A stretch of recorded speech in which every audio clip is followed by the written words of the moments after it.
Hello बच्चों।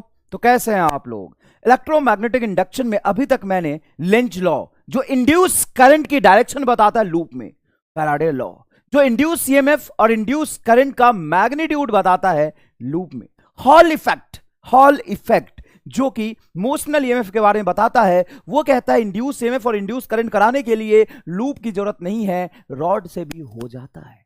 हर बार गोले की जरूरत नहीं है, रॉड से भी हो जाता है। जब रॉड, लेकिन रॉड से कराने में बड़ा दिक्कत हो, रॉड से हो तो जाता है इंड्यूस ईएमएफ, लेकिन कराने में बड़ा दिक्कत होता है ना। जब रॉड की वेलोसिटी उसके लेंथ के पैरेलल हो तो मैग्नेटिक फील्ड कहीं से भी डालो, इंड्यूस ईएमएफ नहीं हो पाता है।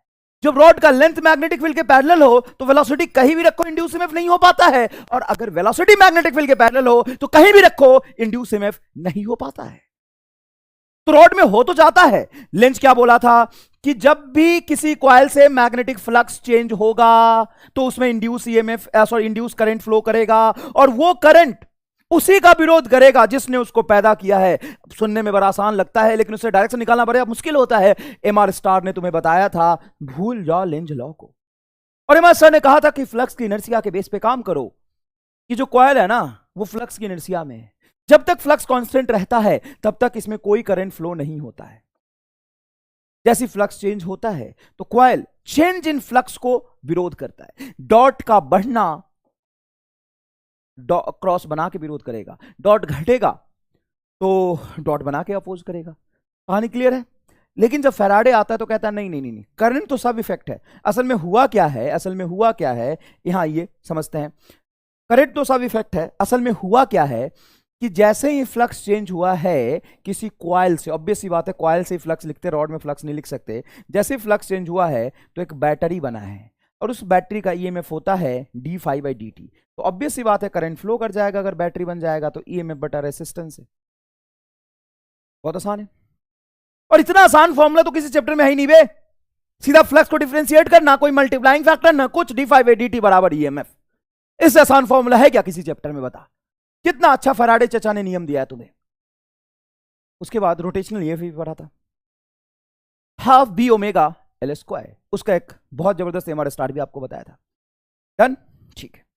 लेकिन जानते ही हो, भांति भांति के लोग हैं दुनिया में, भांति भांति के लोग हैं साहब दुनिया में। यहां तक भी संतुष्ट नहीं थे, कह रहे थे थोड़ा और। तो क्या, तो बाहर से देख रहे, थोड़ा और अंदर जाना है। हमको पता करना है कि करंट जैसे इंड्यूस हम मानते थे, लेकिन करंट नहीं बनता था, असल में बैटरी बनता था। और करंट और बैटरी बन रहा है ना, करंट फ्लो कर रहा, बैटरी बन रहा, तो पक्का ना पक्का इलेक्ट्रिक फील्ड होना चाहिए। क्या इलेक्ट्रिक फील्ड से करंट फ्लो कर सकता है? हाँ। कैसे देखो, कैसे देखो। ये कंडक्टर लिया, जब यहां पे पोटेंशियल डिफरेंस या कोई बैटरी ऐड करते हो, electromotive force EMF, potential difference ही तो क्रिएट करता है ईएमएफ। पोटेंशियल डिफरेंस का मतलब क्या होगा, पॉजिटिव टर्मिनल, नेगेटिव टर्मिनल, या प्लस हायर से लोअर की तरफ इलेक्ट्रिक फील्ड का डायरेक्शन होगा। तो जब भी कंडक्टर में इलेक्ट्रिक फील्ड होगा तभी तो वो पॉजिटिव चार्ज पे अपनी इलेक्ट्रिक फील्ड की डायरेक्शन में, या नेगेटिव चार्ज पे इलेक्ट्रिक फील्ड के अपोजिट डायरेक्शन में फोर्स लगाएगा तो करंट फ्लो करेगा। ठीक बात है। उसको देखने के लिए लोगों ने क्या किया, पूरी पहले से एकदम फिर से मैं रिवाइज कराता हूं, पूरी कहानी समझाता हूं। सबसे पहले पहले तुमने क्या देखा था, तो पहले आता है लेंज, और वो कहता है किसी भी कंडक्टिंग लूप में अगर बी कांस्टेंट है, ये कहां ज्यादा इमोशनल हो गए थे क्या, ये यहीं तक था भैया, है ना, भांग खा के टाइप कर रहे थे, यही तक बात है। जब कंडक्टिंग लूप होगा, बी कांस्टेंट है, बी कांस्टेंट है, तो उसमें कोई भी करंट इंड्यूस नहीं होगा। ऑब्वियस सी बात है, करंट ही नहीं फ्लो कर रहा, ईएमएफ जैसा कोई चीज यहां पे इंड्यूस नहीं होगा जब बी कांस्टेंट है। और जैसे ही वेरिएबल बी की बात करोगे कंडक्टिंग लूप में, तो बैटरी बनेगा, उस बैटरी का ईएमएफ होगा d∅dt, और करंट फ्लो करेगा 1/r into simple d∅dt। EMF है तो ईएमएफ बाय डिस्टेंस करंट होगा। लेकिन यही अगर नॉन कंडक्टिंग लूप होता, देख वे यहां से मैग्नेटिक फील्ड पास कर रहा है, कंडक्टिंग लूप रखा था, स्टार्टिंग से लेके चल रहा हूं लेंज से। लेंज चचा ने क्या कहा था कि किसी भी कंडक्टिंग लूप को अगर मैग्नेटिक फील्ड में रख देते हो, और उस मैग्नेटिक फील्ड में मैग्नेटिक फील्ड कांस्टेंट है, इनफैक्ट सीधा सीधा कहने का मतलब है कि फ्लक्स कांस्टेंट है, लूप का एरिया भी कांस्टेंट है, कोई भी करंट इंड्यूस नहीं होगा। लेकिन जैसे ही फ्लक्स चेंज होगा तो चेंज इन फ्लक्स को अपोज करने के लिए ये कॉइल अपने थ्रू करंट फ्लो कराएगा। देखो तो वी वेरिएबल है तो करंट फ्लो करेगा, कंडक्टिंग लूप की कहानी हो गई। अब जैसे आप आते हैं नॉन कंडक्टिंग लूप में, कहां आते साहब, नॉन कंडक्टिंग लूप में, नॉन कंडक्टिंग लूप हो या कंडक्टिंग लूप हो, लोहा हो, लकड़ी हो, प्लास्टिक हो, टूटा हुआ तार हो, सब में इंड्यूस ईएमएफ होता है। तो जैसे ही वी वेरिएबल, देखिए बी वेरिएबल है, मैग्नेटिक फील्ड वेरिएबल है, तो इंड्यूस ईएमएफ होगा d∅dt ही होगा। लोहा हो, लकड़ी हो, तार हो, प्लास्टिक हो, सब में इंड्यूस ईएमएफ होगा। लेकिन यहां पे करंट इंड्यूस नहीं होगा। सर जब ईएमएफ है तो करंट क्यों नहीं फ्लो कर रहा? क्योंकि नॉन कंडक्टिंग लूप है। यहां तक कहानी लोगों को समझ में आ गई, बहुत बढ़िया चल रहा था। हॉल भी अपना रॉड में इंड्यूस ईएमएफ करा लिया। अब लोगों को क्या लगा कि अरे यार यहाँ पे करंट फ्लो कर रहा वायर में, चलो एक चार्ज को उठा के हवा में रख देते हैं। कहानी समझना, ये कहानी कहीं भी मेंशन नहीं है, ये मैंने बनाया ताकि तुम्हें थोड़ा समझ आए। असल में एग्जैक्टली यही हुआ था। देखो क्या किया कि मैग्नेटिक फील्ड लिया, कोई इलेक्ट्रिक फील्ड नहीं देखा यहां पे रामलाल, मैग्नेटिक फील्ड लिया और चार्ज को रेस्ट में रखा। Charge is at rest, charge is at rest, charge is at rest. Charge को रेस्ट में रखा, इलेक्ट्रिक फील्ड है नहीं, मैग्नेटिक फील्ड कांस्टेंट है, तो फोर्स कितना लगना चाहिए? 0 लगना चाहिए थ्योरेटिकली। और जब हमने सच में चार्ज को रखा तो एक्सपेरिमेंटली भी फोर्स 0 ही लगा। क्यों फोर्स 0 रखना लगेगा? तो इलेक्ट्रिक फील्ड तो है नहीं। अगर इलेक्ट्रिक फील्ड होता तो इलेक्ट्रिक फील्ड को फर्क नहीं पड़ता चार्ज काला है कि चार्ज गोरा है, चार्ज पॉजिटिव है, चार्ज नेगेटिव है, चार्ज रेस्ट में, चार्ज चल रहा है, चार्ज पाकिस्तानी है कि चार्ज भारतीय है, नेपाली चार्ज हो या पाकिस्तानी चार्ज हो, इलेक्ट्रिक फील्ड सब पे फोर्स लगाता है। नेपाली चार्ज हो, पाकिस्तानी चार्ज हो, इंडियन चार्ज हो, गोरा चार्ज हो, काला चार्ज हो, मोटा चार्ज हो, पतला चार्ज हो, इलेक्ट्रिक फील्ड सब पे फोर्स लगाता है। चार्ज रेस्ट में हो, चार्ज चल रहा हो, कहीं भी चार्ज हो, इलेक्ट्रिक फील्ड सब पे फोर्स लगाता है। लेकिन साहब मैग्नेटिक फील्ड बड़ा चूजी है, मैग्नेटिक फील्ड हर तरह के चार्ज से फोर्स नहीं लगाता। अगर रेस्ट में रखा हुआ चार्ज है तो मैग्नेटिक फील्ड कहता है मैं इसमें इंटरेस्टेड ही नहीं हूं, मुझे इसमें फील ही नहीं आ रहा। रेस्ट में रखे हुए चार्ज पर, रेस्ट में रखे हुए चार्ज पर मैग्नेटिक फील्ड कोई फोर्स ही नहीं लगाता। ये पूरी बात हो चुकी है। तो चार्ज कहां पे? रेस्ट में, इलेक्ट्रिक फील्ड है नहीं, मैग्नेटिक फील्ड रेस्ट में रखे चार्ज पे फोर्स लगाएगा नहीं, चाहे तो कितना भी मैग्नेटिक फील्ड लगा ले फोर्स नहीं लगना चाहिए, थ्योरेटिकली नहीं लगना चाहिए, तो एक्सपेरिमेंटली भी नहीं लगा। तो लोगों ने कहा कि चार्ज को अभी भी रेस्ट में रखते हैं लेकिन मैग्नेटिक फील्ड को वेरी कर देते हैं। चार्ज इज एट रेस्ट, देख Ramlal, charge is at rest, charge को कहां रखा हमने? रेस्ट में, और मैग्नेटिक फील्ड को वेरी किया, इलेक्ट्रिक फील्ड अभी भी 0 है। तो साहब इलेक्ट्रिक फील्ड अगर 0 है तो रेस्ट में रखे हुए चार्ज पर फोर्स नहीं लगाएगा, चाहे वेरिंग मैग्नेटिक फील्ड हो या कांस्टेंट मैग्नेटिक फील्ड हो। मैग्नेटिक फील्ड को रेस्ट में रखे हुए चार्ज में इंटरेस्ट ही नहीं आता, उसको छेड़ता ही नहीं, उस पर जाके कुछ लगाता ही नहीं है, तो फोर्स लगना चाहिए था 0। फोर्स मस्ट बी 0 थ्योरेटिकली, लेकिन यहां पे फोर्स लग गया। But force on rest charge is not 0, क्या बेटा? not 0 in varying magnetic field। क्या भाई साहब, क्या हो गया मैग्नेटिक फील्ड को? क्या हो गया मैग्नेटिक फील्ड को? रेस्ट चार्ज में इंटरेस्ट शो कर रहा है। तो लोगों ने बोला नहीं नहीं नहीं, ऐसा हो नहीं सकता। मैग्नेटिक फील्ड को लोग अच्छी तरह से जान चुके थे, वो रेस्ट चार्ज पे इंटरेस्ट शो कर ही नहीं सकता, चाहे वो कांस्टेंट हो चाहे वेरिएबल। लेकिन यहाँ पे फोर्स लगा क्यों? सबसे बड़ा सवाल ये था। थ्योरेटिकली फोर्स क्या होना चाहिए था बताओ? यहाँ पे क्या लिखा है मैंने? Force must be 0 theoretically, but experimentally जब मैंने इलेक्ट्रिक फील्ड 0 में रेस्ट चार्ज रखा तो फोर्स लग गया, क्योंकि मैग्नेटिक फील्ड बदल रहा था। अगर मैग्नेटिक फील्ड कांस्टेंट था तो फोर्स 0 लगा था, थ्योरेटिकली भी और एक्सपेरिमेंटली भी। लेकिन वेरी मैग्नेटिक फील्ड में जैसे मैंने वेरिंग मैग्नेटिक फील्ड में जैसे ही मैंने चार्ज को रेस्ट में रखा तो उसमें फोर्स लगा। लोगों ने कहा नहीं, मैग्नेटिक फील्ड तो एकदम ही निहायती हाई स्टैंडर्ड का है, वो रेस्ट में रखे हुए चार्ज पे फोर्स लगा ही नहीं सकता। और दो ही चीज है, या तो इलेक्ट्रिक या तो मैग्नेटिक। तो फिर लगाया किसने फोर्स? तो फोर्स लगाया इलेक्ट्रिक फील्ड ने। तो लोगों ने कहा कि असल में यहां पे हुआ क्या है, जो जुड़वा भाई की कहानी थी यही पे आगे खत्म हो रही है।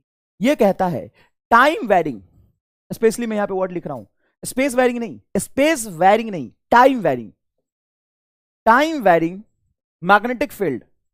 Magnetic field induced electric field. और साहब इस इलेक्ट्रिक फील्ड का नेचर देखने के लिए जगह जगह पे जाके अलग अलग जगह पे जाके जब चार्ज को रखा तो फोर्स बड़ा अजीब दिख रहा था। कैसे? यहां पे देखिए, मान लीजिए यहां पे एक rest charge plus Q rest charge को रखा और मैग्नेटिक फील्ड असल में डॉट वाला कम हो रहा था, तो साहब मैं आपको बताऊं फोर्स इधर लगा, जब चार्ज को यहां रखा तो फोर्स इधर लगा, जब चार्ज को यहां रखा तो फोर्स इधर लगा, और जब चार्ज को यहां रखा तो फोर्स इधर लगा। मतलब जिधर फोर्स लगता है रेस्ट चार्ज पे उधर ही इलेक्ट्रिक फील्ड होता है। तो इलेक्ट्रिक फील्ड की डायरेक्शन ये। सोते उड़ गए साहब। लोगों को उम्मीद था कि मान लो वायरिंग मैग्नेटिक फील्ड में चार्ज को कहीं भी रखूंगा फोर्स किसी एक्स डायरेक्शन में लगेगा, लेकिन ऐसा था ही नहीं। लेकिन ऐसा था ही नहीं, फोर्स वेरिएबल डायरेक्शन में लग रहा था, लेकिन हाँ एक पैटर्न बना रहा था। ऐसा नहीं कि अंड भंड कहीं भी लग रहा, एक पैटर्न बना रहा था, और वो पैटर्न था सर्कुलर, सर्कल के फॉर्म में। देखिए बेटा कैसा, सर्कल के फॉर्म में। देखो बस नीचे बना ली, यहां बना लेता हूं। इधर इलेक्ट्रिक फील्ड था, यहां पे इस तरफ था, इस तरफ था इलेक्ट्रिक फील्ड, इस तरफ था इलेक्ट्रिक फील्ड। कंसेंट्रिक सर्कल बनाता हूं, इलेक्ट्रिक फील्ड बना, ये ई। यार ऐसा इलेक्ट्रिक फील्ड तो कभी नहीं था। हाँ तो ये असल में इलेक्ट्रिक फील्ड चार्ज की वजह से नहीं आया है। अभी तक इलेक्ट्रिक फील्ड चार्ज की वजह से आता था, और रेस्ट चार्ज की वजह से जो फील्ड आता था उसको कहते हैं इलेक्ट्रोस्टैटिक फील्ड। चार्ज मोशन में होता था तो भी इलेक्ट्रिक फील्ड उसकी इनहेरेंट प्रॉपर्टी इलेक्ट्रिक फील्ड तो पैदा करता ही था, मैग्नेटिक फील्ड भी कर लेता था। इसलेटिंग charge electric field, magnetic field और ईएमएफ तीनों ही क्रिएट करता था। तो एक कॉन्सेंट्रिक सर्कल में इलेक्ट्रिक फील्ड का पैटर्न बना। अब लोगों ने सोचा यार ये वायरिंग मैग्नेटिक फील्ड से जो इलेक्ट्रिक फील्ड आया है उसका डायरेक्शन फिर कैसे देखेंगे, ये तो एंटी क्लॉकवाइज लूप बना रहा। तो इसको समझने के लिए लोगों ने बोला कि देखो असल में कोई भी पॉजिटिव चार्ज रख दो तो इलेक्ट्रिक फील्ड की तरफ भागता है, और उसी डायरेक्शन में पॉजिटिव चार्ज की डायरेक्शन में करंट फ्लो करता है। तो वही आंटी अंकल के कंसेप्ट से जो करंट आएगा उसी डायरेक्शन में इलेक्ट्रिक फील्ड होगा। बहुत आसान कंसेप्ट है। यहां पे देखिए ध्यान से, डॉट कम हो रहा तो डॉट बनेगा, और डॉट कम होने से करंट कैसा चाहिए, आंटी। तो देखो करंट आंटी, इसलिए इलेक्ट्रिक फील्ड भी एंटी क्लॉकवाइज इंड्यूस। देखो लेवल कहां से कहां चल गया। पहले बोला करंट इंड्यूस होता, फिर बोला नहीं नहीं करंट इंड्यूस होता है क्योंकि ईएमएफ इंड्यूस होता है।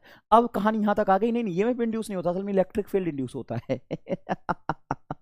इलेक्ट्रिक फील्ड इंड्यूस होता है, और इलेक्ट्रिक फील्ड कहीं पे है तो इलेक्ट्रिक फील्ड में एक पॉइंट से दूसरे पॉइंट तक जाएंगे तो पोटेंशियल डिफरेंस मिलेगा। अबे बकलोल है क्या, कहीं अगर इलेक्ट्रिक फील्ड एग्जिस्ट कर रहा तो पक्का पोटेंशियल डिफरेंस है डीवी बाई डी आर।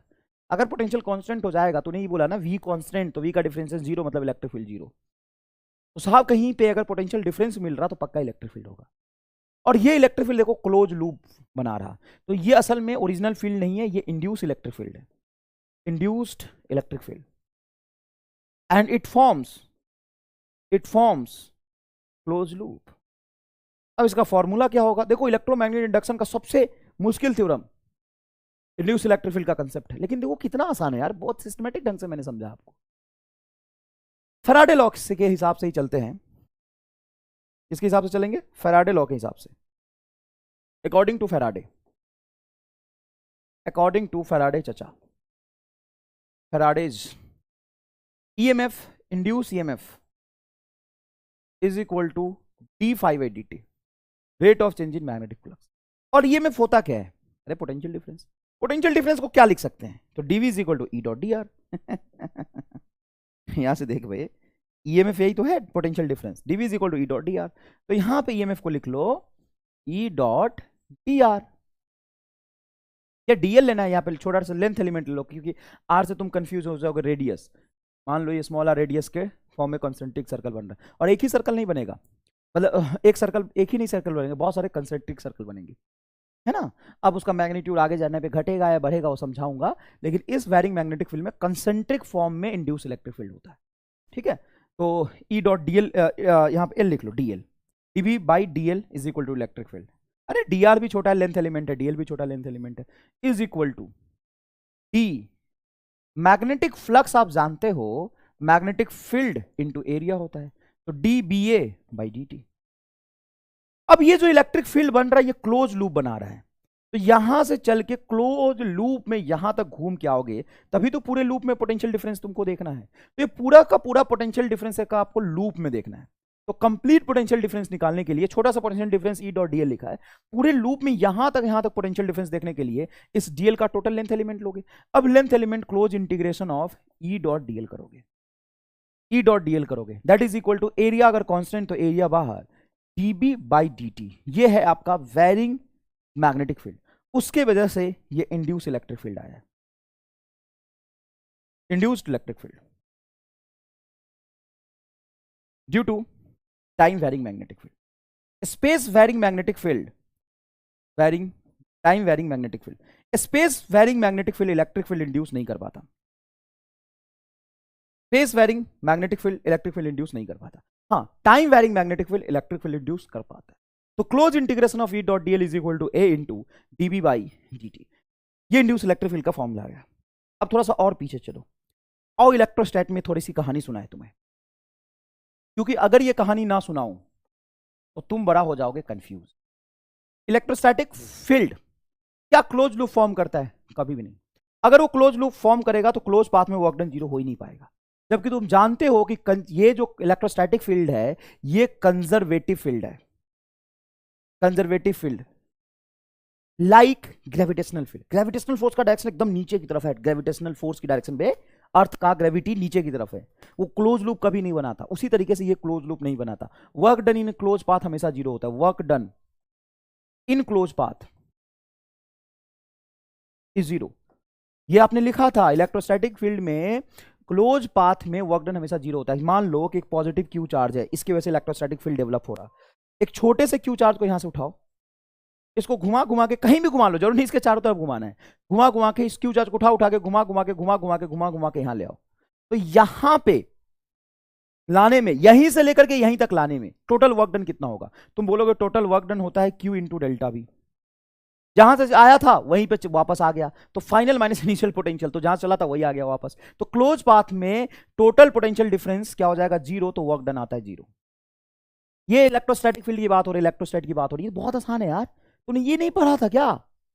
इसमें तो हजारों सवाल कराया बे, ऐसे सवाल नहीं कराया। प्लस क्यू है तो एक plus small plus Q charge को यहां से उठा के यहीं लाके रखने में वो क्या होगा? जीरो। ये भी पढ़ा था तूने, मान लो ये प्लस क्यू चार्ज यहां पे है, प्लस क्यू चार्ज यहां पे है, इस प्लस क्यू चार्ज को उठा के यहां तक रखने में वर्क W1 हुआ है, इस प्लस क्यू चार्ज को उठा के यहां पे रखने में वर्क W2 हुआ है। तो वो W1 W2 में रिलेशन बताओ, तूने बोला था सेम वर्क होगा। क्यों? क्योंकि इस प्लस क्यू चार्ज का यहां पोटेंशियल डिफरेंस UI और यहां पोटेंशियल डिफरेंस UF, तो वर्क हो जाएगा UF माइनस UI। और जितना पोटेंशियल डिफरेंस यहां पे होगा फाइनल उतना ही यहां पे होगा, क्योंकि प्लस क्यू से सेम डिस्टेंस पे।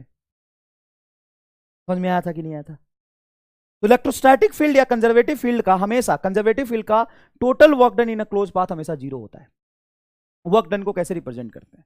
वर्क डन होता है sir force into displacement F dot dl, और क्लोज पाथ में जहां से चले थे वहीं पे चार्ज को ले आओगे तो पोटेंशियल डिफरेंस जीरो, मतलब वर्क डन जीरो। ये फोर्स क्या है बे? सर फोर्स मतलब QE। किसी क्यू कुलम पे चार्ज लग रहा हो, चार्ज पे फोर्स लग रहा हो, उसको अपन F बोलते हैं। अच्छा, एक कुलम पे अगर चार्ज फोर्स लग रहा हो उसको इलेक्ट्रिक फील्ड बोलते हैं। तो F को QE लिख सकते हो, Q1 कुलम मान सकते हो, तो इलेक्ट्रिक फील्ड हो जाएगा। तो close integration of E dot dl, ये तो आएगा जीरो। अब यहां पे वो बात है जहां पे NCERT में बच्चा अगर पढ़ता है तो भयंकर ही कंफ्यूज हो जाता है। वो कहते हैं सर कहीं कहीं तो लिखा है कि close integration of E dot dl zero है, कहीं कहीं लिखा है नहीं जीरो है। अब ये जो कहीं कहीं लिखा है उस कहीं कहीं में ये इलेक्ट्रोस्टैटिक फील्ड है, ये इलेक्ट्रिक फील्ड नहीं है। ये इलेक्ट्रोस्टैटिक फील्ड है जो तूने इलेक्ट्रोस्टैट में पढ़ा था, जो कि रेस्ट चार्ज की वजह से आया था। ये फील्ड नहीं है, ये नहीं है। देख यहां पे, ये नहीं है, ये तो अलग तरह का है। इसको पैदा ही किसी और ने किया है। सर किसने किया इसको पैदा? वेरिंग मैग्नेटिक फील्ड में पैदा किया है। ये तेरा है इंड्यूसिंग, जिसके वजह से पैदा हो रहा है उसको कहते हैं इंड्यूसिंग, और ये है इंड्यूस्ड। ये क्या है? इंड्यूसिंग और ये इंड्यूस्ड। एक जबरदस्त बात बता दो, ध्यान से सुनना, अभी आगे लिखा भी है मैंने। इंड्यूस्ड इलेक्ट्रिक फील्ड का मैग्नीट्यूड उतना ही ज्यादा होगा, सुन मेरी बात, इंड्यूस्ड इलेक्ट्रिक फील्ड का मैग्नीट्यूड उतना ही ज्यादा होगा जितना तेजी से मैग्नेटिक फील्ड चेंज होगा। जितना धकाधक मैग्नेटिक फील्ड चेंज हो रहा है, पैदा करने वाला जितनी जल्दी चेंज होगा उतना ही शक्तिशाली पैदा कर पाएगा। अब धीरे धीरे मरे मरे से चेंज कर रहा, मरे से चेंज हो रहा, तो खुद में एनर्जी है नहीं तो पैदा कहां से कर पाएगा मजबूत? खतरनाक वाला कब पैदा होगा? खतरनाक वाला तब पैदा होगा जब जल्दी फटाफट जितनी रफ्तार में इंड्यूसिंग फील्ड चेंज होगा, जितनी रफ्तार में इंड्यूसिंग फील्ड चेंज होगा उतना ही मजबूत इंड्यूस्ड फील्ड होगा। साफ साफ देख रहा है, देख dV/dt, जितना रफ्तार में dV/dt, जितनी जल्दी मैग्नेटिक फील्ड चेंज होगा उतना ही मजबूत इलेक्ट्रिक फील्ड इंड्यूस होगा। और मान ले मरे से इलेक्ट्रिक मैग्नेटिक फील्ड चेंज हो रहा है तो उससे जो इंड्यूस इलेक्ट्रिक फील्ड होगा वो साला एकदम कमजोर होगा। आसान बात है। तो rate of change in magnetic field dV/dt into area is equal to E dot dl, ये है फॉर्मूला। तो ये फॉर्मूला ये वाला फील्ड के लिए नहीं है, ये फॉर्मूला क्लोज इंटीग्रेशन ऑफ, याद रख, dV/dl बराबर एरिया इनटू जितनी रफ्तार में चेंज होगा उतना मजबूत पैदा कर पाएगा, मरे से चेंज होगा उतना कमजोर पैदा करेगा। समझ में आया कि नहीं आया? तो ये है तेरा induced electric field, induced electric field जो कि नॉन कंजर्वेटिव है, क्लोज पाथ बना रहा है। चार्ज को उठा के उसके लूप में घुमाओगे इस प्लस क्यू को, तो वर्क डन में इलेक्ट्रिक फील्ड जीरो नहीं होगा। देखो ये देखो, जिधर इलेक्ट्रिक फील्ड उधर डीएल, जिधर इलेक्ट्रिक फील्ड उधर डीएल, जिधर इलेक्ट्रिक फील्ड उधर डीएल, जिधर इलेक्ट्रिक फील्ड उधर डीएल। तो किसको क्लोज पाथ में घुमाओगे इंड्यूस इलेक्ट्रिक फील्ड में, तो वर्क डन जीरो नहीं होगा। फिर तो बड़ा कंफ्यूजन ना, बिल्कुल भी कंफ्यूजन नहीं। चले यहां दिखाता हूं देख, असल में जुड़वा भाई वाली बात देख। इलेक्ट्रिक फील्ड इज इंड्यूस्ड, देख इंड्यूसिंग फील्ड है electric field, electric field induced in a region in a space in which magnetic field magnetic field is changing with respect to time. तो मैग्नेटिक फील्ड का change होना electric field को पैदा करता है, और उतना ही मजबूत इलेक्ट्रिक फील्ड पैदा करेगा जितनी धक्का धक चेंज होगा। धीरे धीरे चेंज होगा तो कमजोर फील्ड पैदा करेगा। अब इसका उल्टा भी होता है, जो कि ईएम वेव में आप पढ़ेंगे। Magnetic field is induced in a space where electric field is changing with respect to time, is changing with respect to time. और ये रहा तेरा असल बात, rate of change of inducing field. देख देख देख, in each case strength of inducing field, चाहे वो इलेक्ट्रिक फील्ड इंड्यूस हो या मैग्नेटिक फील्ड इंड्यूस हो, proportional to the rate of change of inducing field. ये तो बड़ा ही नेचुरल बात है यार, है ना। नेक्स्ट देखो, both field are perpendicular to each other, बिल्कुल सही बात है। ये देखो dot dot dot dot field आपकी तरफ था, मैग्नेटिक वाला जो चेंज हो रहा था, तो इसने इंड्यूसिंग फील्ड कैसा बनाया, ये बना, देख कंसेंट्रिक सर्कल के फॉर्म में बनाएगा। देख देख देख, कंसेंट्रिक सर्कल के फॉर्म में बनाएगा। देख ले, देख इस तरह का इलेक्ट्रिक फील्ड इंड्यूस करेगा, इस तरह का इलेक्ट्रिक फील्ड इंड्यूस करेगा। देख, अच्छा ये फील्ड कब इंड्यूस होगा, जब ये डॉट वाला फील्ड कटेगा, तभी तो एंटी क्लॉक बनेगा। डॉट घटेगा तो डॉट बनेगा, डॉट मतलब आंटी, डॉट बढ़ेगा तो क्रॉस बनेगा, क्रॉस मतलब अंकल। बड़ा आसान है यार। नेक्स्ट देखो, इसके कंफ्यूजन को और कम करने के लिए छोटा सा टॉपिक है, लेकिन मान ले 10 मिनट मैंने एक्स्ट्रा ही समझा, लेकिन भूलने नहीं दूंगा। अब इसको अपने तरीके से और मैंने अरेंज किया। कैसे, देख इलेक्ट्रिक फील्ड दो तरह का होता है, और ये दोनों एकदम अलग अलग है। एक फील्ड है असली वाला। आधी जनता कहेंगे सर आपने हिंदी में लिख दिया, तो तू गुजराती में लिख ले, मराठी में लिख ले, भोजपुरी में लिख ले, बांग्ला में लिख ले। क्या असली वाला, फटाफट बताना असली को बांग्ला में क्या कहते हैं कल, है ना। यहाँ पे बच्चे जो हैं कश्मीर से कन्याकुमारी तक भरे पड़े हैं, है ना, कानपुर से लेके उत्तराखंड तक। भैया असली को बांग्ला में क्या कहते हैं भाई, लिख देना। असली को ओरिजिनल, ओरिजिनल आधे साउथ से भी लोग हैं, है ना, तो साउथ में असली को क्या कहते हैं, ओरिजिनल। ओरिजिनल असली मतलब ओरिजिनल, असली वाला, ओरिजिनल वाला, है ना। आजकल एमआर स्टार भी दो तरह के आ गए मार्केट में। असली वाला एमआर स्टार एमआर ही बताता है, नकली वाले एमआर स्टार भी घूम रहे हैं, है ना। सावधान रहिएगा, नकलचों से सावधान रहिएगा। चलिए यहाँ देखिए, यहाँ देखिए, है ना। तो गुजराती में असली को क्या कहते हैं जरूर बताना कल, है ना। चलो बताओ, असली वाला और एक है नकली वाला। असली वाला इलेक्ट्रिक फील्ड का नाम है इलेक्ट्रोस्टैटिक फील्ड, और इसको पैदा करता है due to rest charge, due to rest charge. किससे पैदा लेता है असली वाला, ड्यू टू रेस्ट चार्ज। नकली वाले इलेक्ट्रिक फील्ड का नाम है इंड्यूस्ड इलेक्ट्रिक फील्ड। इसको कौन पैदा करता है, याद रखने के लिए बोला है वे। अब एनसीईआरटी में मत ढूंढा सर, एनसीईआरटी हमने पढ़ लिया, कहीं भी नहीं लिखा सर असली वाला नकली वाला, भी गधा। याद रखने के लिए, असली मतलब इलेक्ट्रोस्टैटिक फील्ड। असली वाला मतलब जो पढ़ता हुआ आ रहा था पहले से वो असली था, कभी बताया नहीं था, लेकिन असल में इलेक्ट्रिक फील्ड दो तरह का होता है, असली वाला और नकली वाला। इलेक्ट्रिक फील्ड जो असली वाला उसको कहते हैं इलेक्ट्रोस्टैटिक फील्ड, जो कि रेस्ट चार्ज की वजह से आता है। नकली वाला मतलब इंड्यूस इलेक्ट्रिक फील्ड, ये किसकी वजह से आता है, due to varying magnetic field, due to varying magnetic field, due to varying magnetic field. ठीक, जो ओरिजिनल है वो कंजर्वेटिव है। क्लोज पाथ में वर्क डन जीरो है, work done in a closed path is zero, work done in closed path is zero. यही work done in a closed path, यही तो लिखा है, is zero, does not forms a close loop, conservative है।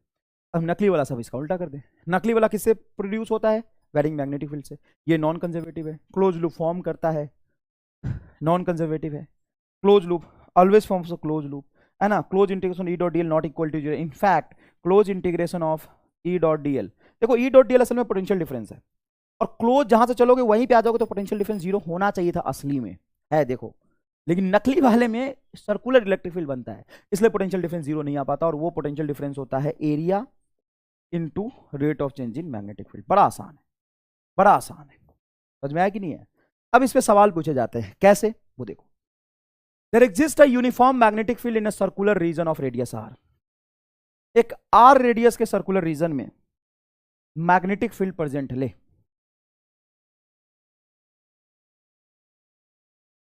तो क्या electric field induce करेगा? नहीं। Constant magnetic field electric field induce नहीं कर पाता।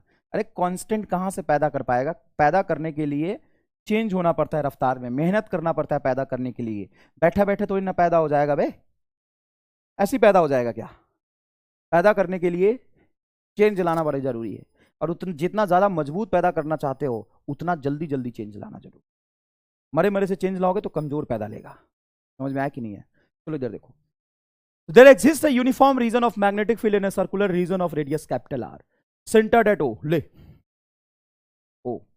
The field is perpendicular to and out of the plane of paper. अच्छा हाँ, perpendicular है इस plane के and out of the paper है, तुम्हारी तरफ है। पढ़ ले कहानी पूरा।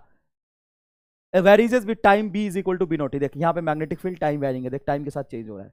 Find the induced electric field at the distance r from the center where small r is less than capital R। मतलब इनसाइड की बात कर रहे हैं, अंदर में कहीं पे जाके यहां पे हमें इंड्यूस इलेक्ट्रिक फील्ड की गणना करनी है ना।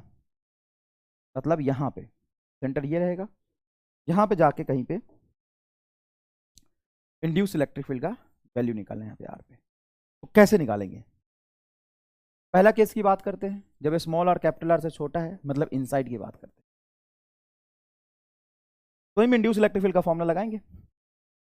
क्लोज इंटीग्रेशन हमें पता है कि कंसेंट्रिक सर्कल के फॉर्म में बनेगा। Close integration of V dot dl is equal to area into dv by dt। तो तुम्हें कहाँ निकालना है? जहां पे निकालना है वहां पे जाओ, यहाँ पे इलेक्ट्रिक फील्ड निकालना है। तो यहाँ पे जो इलेक्ट्रिक फील्ड का मैग्नीट्यूड होगा उतना ही यहाँ पे होगा, सेंटर से स्मॉलर डिस्टेंस पे उतना ही यहाँ पे होगा, उतना ही यहाँ पे होगा। एक छोटा सा dl एलिमेंट यहाँ पे काट लो। तो E डॉट dl में E कांस्टेंट होगा क्योंकि सेंटर से r डिस्टेंस पे कांस्टेंट इलेक्ट्रिक फील्ड आएगा, तो E को बाहर निकाल दो। Close integration of dl is equal to area क्या है इसका, तो pi small r square. Flux लिखोगे ना बेटा, तो फ्लक्स यही होता है ना, बी डॉट ए। अरे फ्लक्स ही तो लिखा है ये, ले D phi M by D T, flux ही तो लिखा है, फाई बराबर ए डॉट बी। जहां पे बी चेंज हो रहा है तो D by D T, area को बाहर निकाल लिया। तो जहां पे इलेक्ट्रिक फील्ड निकालना है उसी क्लोज लूप से फ्लक्स देखते हैं, by r square into D B by D T. अब डीएल की वैल्यू क्या होगी? तो डीएल की वैल्यू होगी 2 पाई आर। ये छोटा सा डीएल क्लोज लूप में यहां से यहां तक आओगे, पोटेंशियल डिफरेंस ही तो देख रहे हो ना, electric field E dot dl, पूरा टोटल नेट पोटेंशियल डिफरेंस देखोगे लूप में तो ये आएगा 2 पाई आर। तो E into 2 pi r is equal to pi are square into D B by D t. हाँ पता है मुझे कि v की वैल्यू रख दूँ बी नॉट टी, जहाँ पे बी नॉट कॉन्स्टेंट बाहर हो जाएगा, तो t का डिफरेंशिएशन t के रिस्पेक्ट में करूंगा तो 1 आ जाएगा। वो पता है मुझे, लेकिन नहीं लिखना चाह रहा मैं, पाई से पाई कटेगा। तो electric field E is equal to हो जाएगा, स्मॉल आर से स्मॉल आर भी कटेगा, तो small r by 2 into D B by D t. ये इलेक्ट्रिक फील्ड का मैग्नीट्यूड आएगा। और तुम्हारे सिलेबस में एक खास बात है, पर क्या, ऐसा नहीं कि हमेशा इलेक्ट्रिक फील्ड कंसेंट्रिक सर्कल ही बनता है, लेकिन तुम्हारे सिलेबस में हमेशा कंसेंट्रिक सर्कल ही पढ़ना है। तो आंख बंद करके इसको रट ले। कई बच्चे होते हैं रामलाल टाइप जो अभी तक नहीं सोच पा रहे, तो वो भी अब सोचना शुरू कर देंगे, sir why this is concentric circle, why not concentric square loop. होता है, लेकिन तेरे सिलेबस में यही पढ़ना है। इसको कहते हैं वोर्टेक्स फील्ड। ये जो सिलिंड्रिकल सिमेट्रिक रीजन में मैग्नेटिक फील्ड है, अरे magnetic field dot dot dot कोई ना बना रहा है, एक लाइन बनाता है, तो देख नहीं रहा, ये इस सिलिंड्रिकल शेप में होगा, इसको वोर्टेक्स मैग्नेटिक फील्ड बोलते हैं। कहीं पढ़ने को नहीं मिलेगा, लेकिन ये असल में यही है, वोर्टेक्स मैग्नेटिक फील्ड। यही तेरे सिलेबस में है, वोर्टेक्स मैग्नेटिक फील्ड। ठीक है, अब यहां पे ध्यान से सुनना एक बात और, जो तूने यहां पे लिखना था p की वैल्यू b नॉट टी, तो b नॉट टी रखेगा, तो b नॉट बाहर, t का डिफरेंशिएशन t के रिस्पेक्ट में 1, ये आ जाएगा r b नॉट बाई 2। ठीक है, चल अब तुम्हें कहीं बाहर में जाके फील्ड निकालना है, जहां पे small r is greater than capital R। यहां पे ले, कौन सा कलर लूँ, ले ले ले, यहाँ पे बाहर में, सेंटर से बाहर में कहीं जाके यहाँ पे जब तुम इलेक्ट्रिक फील्ड लिखोगे तो कुछ इस तरह का इलेक्ट्रिक फील्ड का पैटर्न होगा। अरे आगे होगा नहीं तो पीछे होगा, डिपेंड करता है डॉट बढ़ रहा है कि डॉट कम हो रहा है। तो जब यहाँ पे तुम close integration of V dot dl लिखोगे, तो जिस कंसेंट्रिक सर्कल में आप इंड्यूस इलेक्ट्रिक फील्ड की वैल्यू बता रहे हो, जो कि इस मैग्नेटिक फील्ड के रीजन से बाहर है, मतलब कैपिटल R रेडियस के रिंग में ही मैग्नेटिक फील्ड वेरी कर रहा, उससे small r distance, small r radius में बाहर जाके फील्ड निकाल रहा है ना। यहाँ पे देखो ना, small r is greater than capital r, मतलब आउटसाइड रीजन में। कहाँ निकाल रहा हूँ? आउटसाइड रीजन में। तो फ्लक्स ई डॉट डीएल बराबर d phi by D t होता है। अरे ईएमएफ होता है E dot dl, EMF is equal to d phi by D T. तो फ्लक्स लिखोगे इस पूरे बड़े वाले सर्कल, तो magnetic field b into area. Area किसका लूं, बड़े वाले का कि छोटे वाले का? तो फ्लक्स में भले ही यहां से लिख रहा हूं, लेकिन यहां पे मैग्नेटिक फील्ड है ही नहीं। इस पूरे इफेक्टिव एरिया में यहीं तक मैग्नेटिक फील्ड प्रेजेंट है, कैपिटल आर रेडियस के रिंग में। तो लिखोगे पाई आर स्क्वायर, ये हो जाएगा pi capital r square into D B by D T. Flux का डिफरेंशिएशन भी करना है ना, तो pi capital r square constant into D B by D t आएगा। अब यहां से इलेक्ट्रिक फील्ड यहां से सेंटर से स्मॉलर डिस्टेंस पे कांस्टेंट होगा, बाहर डीएल की वैल्यू होगी, ये डीएल एलिमेंट, ये डीएल का क्लोज इंटीग्रेशन में क्लोज इंटीग्रेशन करोगे तो 2 पाई आर, तो ये हो गया ई इंटू 2 पाई आर बराबर pi are square into D we by D T. अब पाई से देख पाई तेरा कैंसिल होगा, तो इलेक्ट्रिक फील्ड बचेगा ई इज इक्वल टू, बता क्या बचेगा, कैपिटल आर स्क्वायर बटा 2 r, capital r square by 2 r into D we by D T. अब बी को रख दे, बी को मैं इसलिए नहीं रख रहा पहले ही क्योंकि मैं जनरलाइज एक्सप्रेशन निकालना चाहता हूं। यही फॉर्मूला आएगा चाहे तू किसी भी तरह से मैग्नेटिक फील्ड को वेरी करा ले। अब मैग्नेटिक फील्ड अगर तेरा बी नॉट टी स्क्वायर है, अल्फा टी है, अल्फा क्यूब है, अल्फा टी क्यूब है, अल्फा टी 4 है, कुछ भी रख ले, ठीक है। अब बता, यहां पे तुम्हें कुछ एम आर स्टार चमक रहा है, चमका कि मैं चमकाऊं, खींच के थप्पड़ मारूंगा ना, 4 बार ऐसे घूमेगा तब चमकेगा, चमका के चमका दूं, यहां पे कुछ एम आर स्टार हो सकता है क्या? वे बकलोल, तुम्हें ना 1.5 महीने पहले बता दिया था, 1.5 महीने पहले, 1.5 तो छोड़ 2 महीने पहले बता दिया था इसका एम आर स्टार। याद कर क्या बताया था, बताया था लेकिन क्या, इंड्यूस्ड इलेक्ट्रिक फील्ड हो या मैग्नेटिक फील्ड हो, इंड्यूस्ड इलेक्ट्रिक फील्ड हो या इंड्यूस्ड मैग्नेटिक फील्ड, सॉलिड चीज के अंदर हमेशा डायरेक्टली प्रोपोर्शनल टू आर हो, और उस रीजन के बाहर जाओगे तो inversely proportional to r. Capital r region में तो मैग्नेटिक फील्ड कांस्टेंट वेरी कर रहा, capital r region, capital r fixed है तेरा, आर रेडियस में मैग्नेटिक फील्ड प्रेजेंट है वो तो कैपिटल आर ही है ना, लेकिन तुम्हें मैग्नेटिक फील्ड जो निकालना है वो स्मॉल आर डिस्टेंस पे कहीं भी अंदर कहीं बाहर निकालना, तो स्मॉल आर वेरिएबल है, अंदर में डायरेक्टली प्रोपोर्शनल टू आर ले। इंड्यूस्ड इलेक्ट्रिक फील्ड अंदर में देख डायरेक्टली प्रोपोर्शनल टू आर और बाहर में इनवर्सली प्रोपोर्शनल टू आर। कब बता दिया था? 2.5 महीने पहले, ग्रेविटेशनल फील्ड जब पढ़ाया था तभी।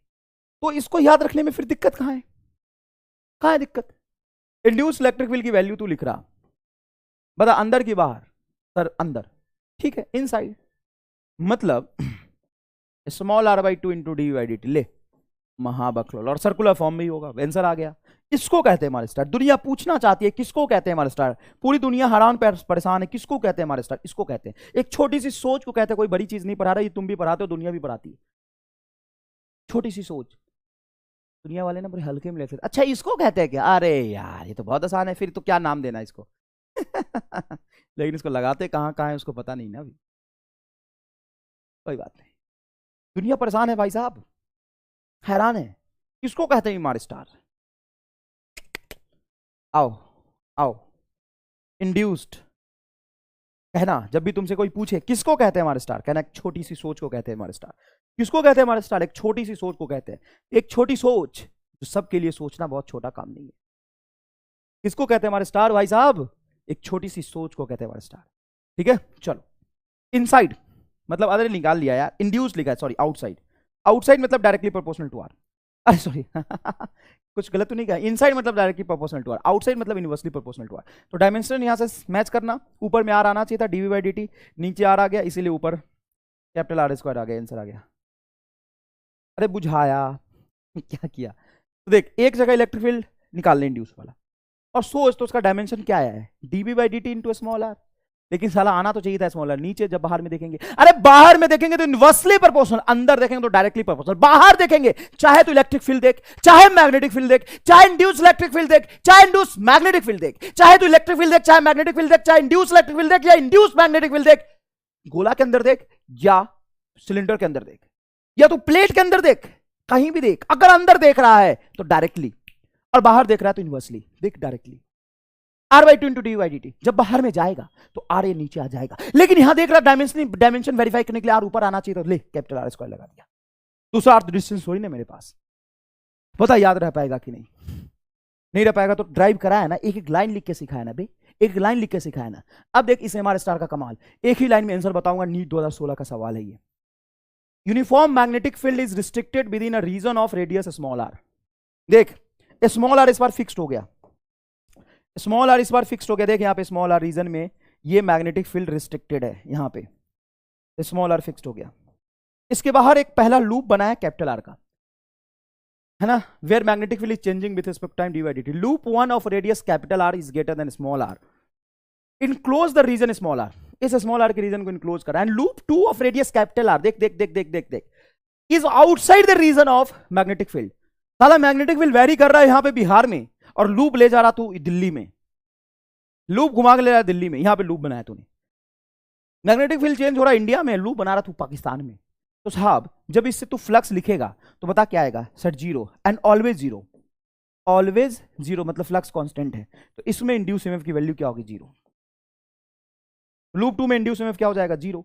तो जीरो वाला आंसर देख, इन लूप 2 ये गलत है, इसमें भी loop zero in loop 2, zero in loop 2, zero in loop 2, तीनों सही हो सकते हैं।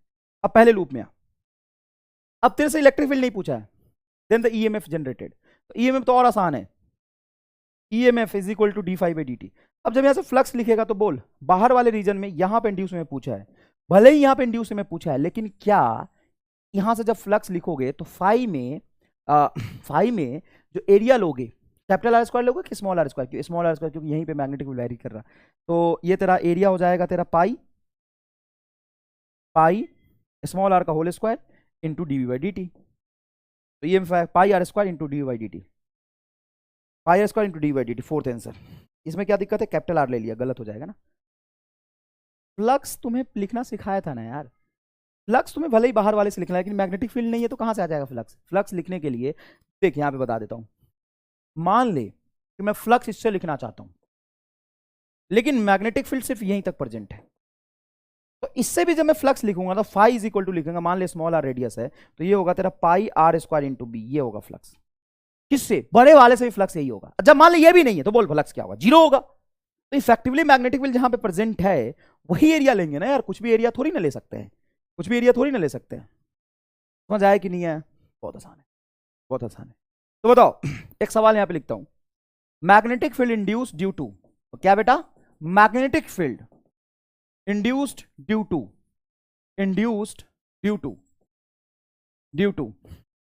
Varying magnetic field, varying magnetic field. अगर ऐसा ऑप्शन लिखा हो है ना, तो बकलोल की तरह तुरंत से टिक मत कर देना, थोड़ा पढ़ना आगे। Space varying magnetic field, space varying magnetic field. Third option time varying magnetic field, time varying magnetic field. बताओ क्या टिक करोगे, टाइम वेरिंग मैग्नेटिक, सीधा वेरिंग नहीं, टाइम वेरिंग मैग्नेटिक फील्ड। हाँ अगर वेरिंग मैग्नेटिक फील्ड और कांस्टेंट मैग्नेटिक फील्ड होता तो ऑब्वियस सी बात है constant magnetic field vary induce नहीं कर पाएगा, ये आंसर टिक कर देंगे, ठीक है ना। अच्छा एक और बढ़िया सवाल पूछते हैं बेटा, ऐसा ले लेंगे मैग्नेटिक फील्ड, ठीक है ना, ऐसा ले लेंगे मैग्नेटिक फील्ड और तुमसे कहेंगे कि इस मैग्नेटिक फील्ड में क्रॉस वाला मैग्नेटिक फील्ड देख ले, देख ले कैसा मैग्नेटिक फील्ड है, क्रॉस वाला क्रॉस वाला क्रॉस वाला क्रॉस वाला क्रॉस वाला क्रॉस वाला क्रॉस वाला, यहां पे एक इलेक्ट्रॉन रख दिया, ये क्रॉस वाला मैग्नेटिक फील्ड वेरी कर रहा, तो इलेक्ट्रॉन किधर भागेगा, देन इलेक्ट्रॉन विल मूव तुरंत से क्लॉकवाइज एंटी क्लॉकवाइज कहां भागेगा। तो बहुत आसान है, कैसे, एक बात बताओ, एक बात बताओ,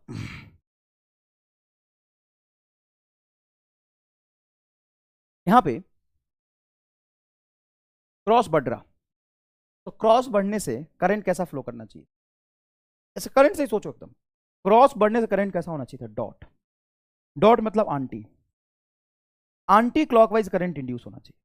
और एंटी क्लॉकवाइज करंट इंड्यूस कराने के लिए, इस तरह का करंट इंड्यूस कराने के लिए, करंट आगे जाएगा तो इलेक्ट्रॉन इधर भागेगा निगेटिव चार्ज है, तो इलेक्ट्रॉन विल मूव राइट, है ना, दाहिनी तरफ भागा ना, राइट और क्लॉकवाइज, दोनों आंसर हो सकते हैं।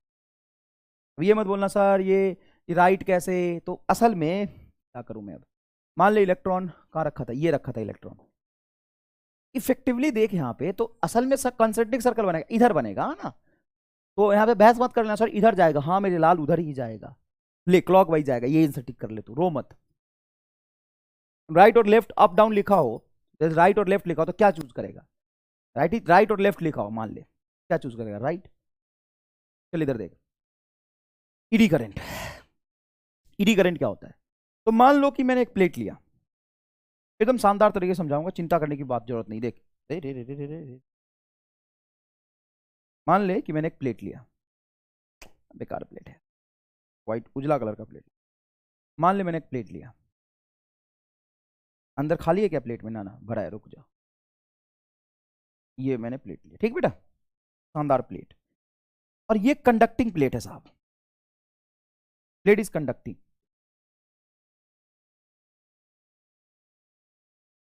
तो कंडक्टिंग प्लेट का मतलब क्या होता है? कि उसमें large number of free electrons होंगे। कंडक्टिंग प्लेट का क्या मतलब है? Large number of free electron, large number of free electron, और क्या? कंडक्टिंग इलेक्ट्रॉन का मतलब, कंडक्टिंग प्लेट का मतलब ये ना कि इसके में अंदर large number of free electrons होंगे, ठीक है। अब यहां से मैग्नेटिक फील्ड पास कर रहा, यहां से क्या पास कर रहा? Magnetic field. अगर कांस्टेंट मैग्नेटिक फील्ड हो तो कोई दिक्कत नहीं, बढ़िया, कांस्टेंट मैग्नेटिक फील्ड से कोई फर्क नहीं पड़ता, कांस्टेंट मैग्नेटिक फील्ड से कोई फर्क नहीं पड़ता, इस प्लेट में कोई दिक्कत नहीं होगा। लेकिन मान लो कि मैग्नेटिक फील्ड वेरी कर रहा है, और मैग्नेटिक फील्ड इस तरह से वेरी कर रहा कि जो डॉट वाला फील्ड है वो कम हो रहा, तो जैसे ही डॉट वाला फील्ड कम होगा तो एक लूप रखते तो उसमें करंट फ्लो करता, कैसा? Anti clockwise. मैंने लूप नहीं रखा, एक रिंग नहीं रखा है, पूरा का पूरा प्लेट रखा है। सर प्लेट में भी करंट फ्लो करता है क्या? नहीं, करंट फ्लो करने के लिए तो क्लोज पाथ चाहिए। ध्यान सुनना, ईडी करंट पढ़ने के लिए बच्चे लेट जाते, एकदम लेट पुट कर देते हैं, उठा बढ़ा कर लेते, समझ नहीं आता। ध्यान से सुनना मैं जो कह रहा हूं। करंट तो क्लोज पाथ में फ्लो कर, प्लेट में तो कहीं क्लोज पाथ नहीं बन रहा। नहीं सर। अच्छा, मैग्नेटिक फील्ड कांस्टेंट होता तो इलेक्ट्रिक फील्ड इंड्यूस नहीं होता। अगर मैग्नेटिक फील्ड टाइम के साथ कम हो रहा है तो इलेक्ट्रिक फील्ड इंड्यूस होगा, कैसा? सर कंसेंट्रिक लूप बना के। चलो, इस तरह का कुछ कंसेंट्रिक लूप बना के इलेक्ट्रिक फील्ड इंड्यूस होगा क्या? हाँ, इस तरह का क्लोज लूप बनाते हुए इलेक्ट्रिक फील्ड इंड्यूस होगा। अब मुझे बस इतना बता दो कि इस तरह का अगर इस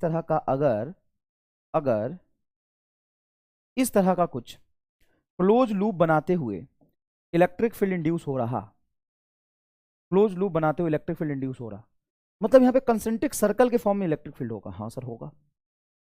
और किसी भी इलेक्ट्रिक फील्ड में अगर इलेक्ट्रॉन को रख दूं तो इलेक्ट्रिक फील्ड के अपोजिट डायरेक्शन में भागेगा।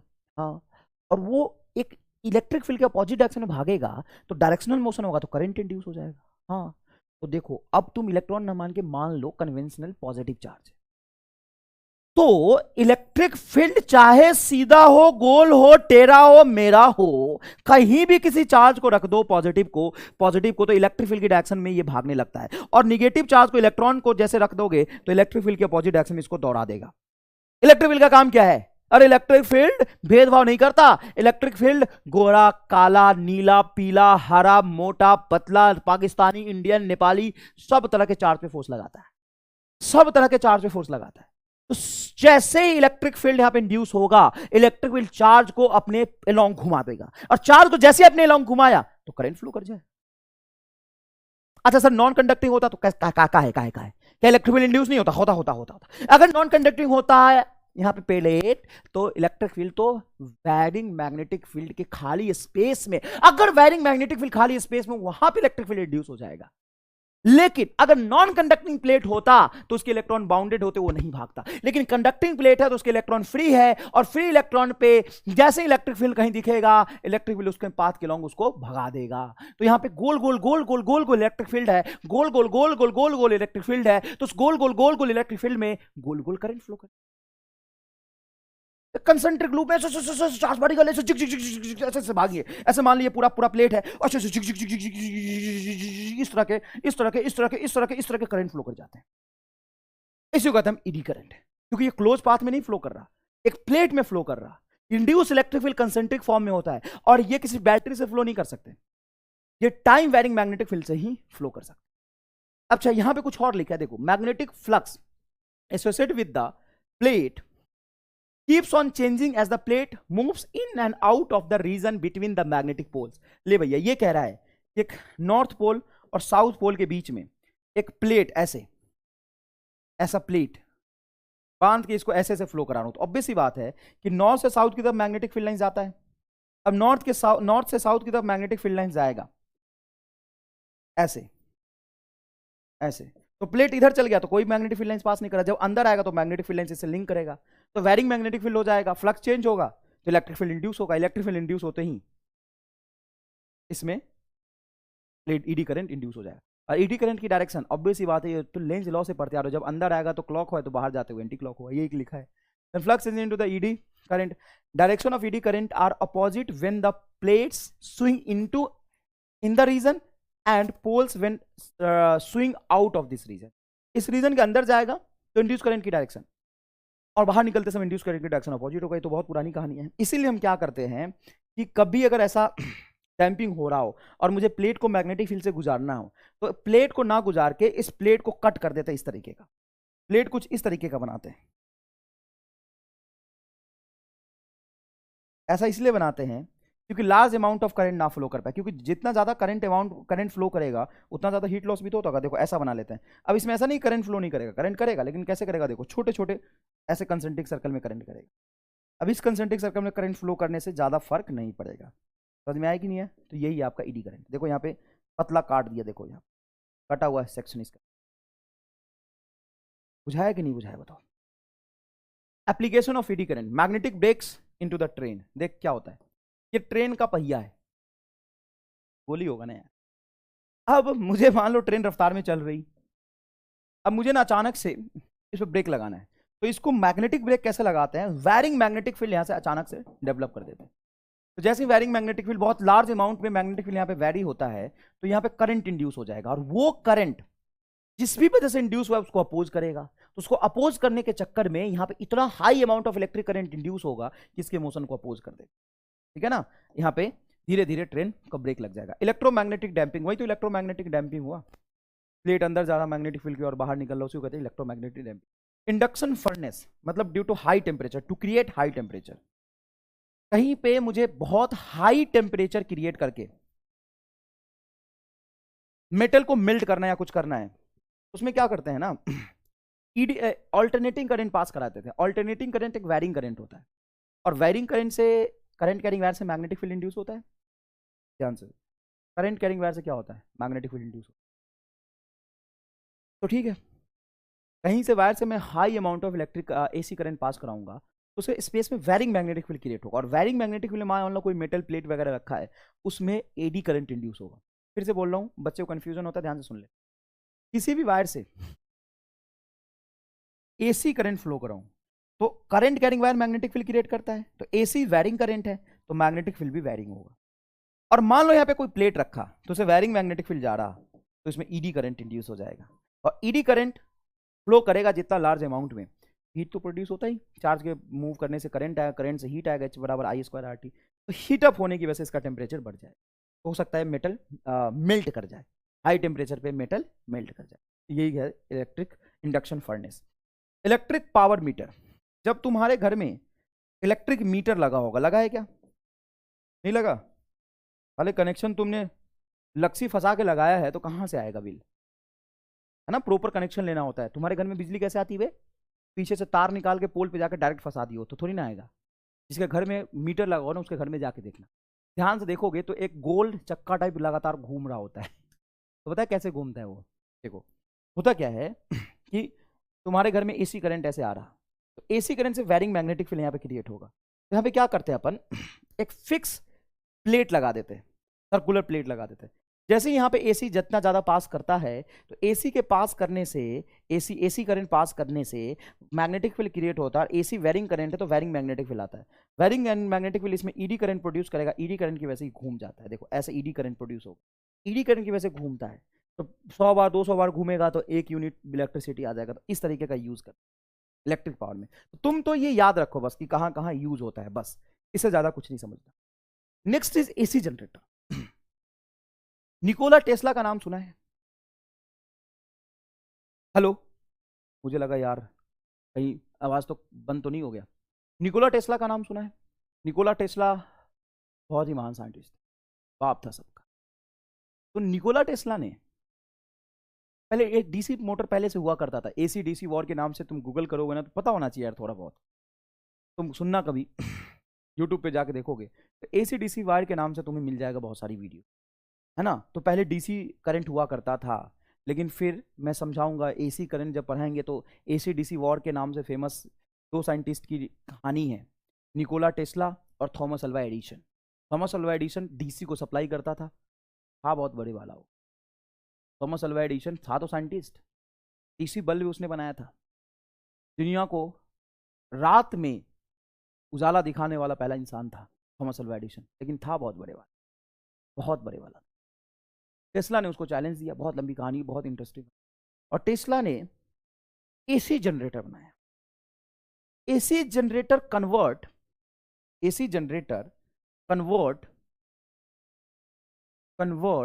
मैकेनिकल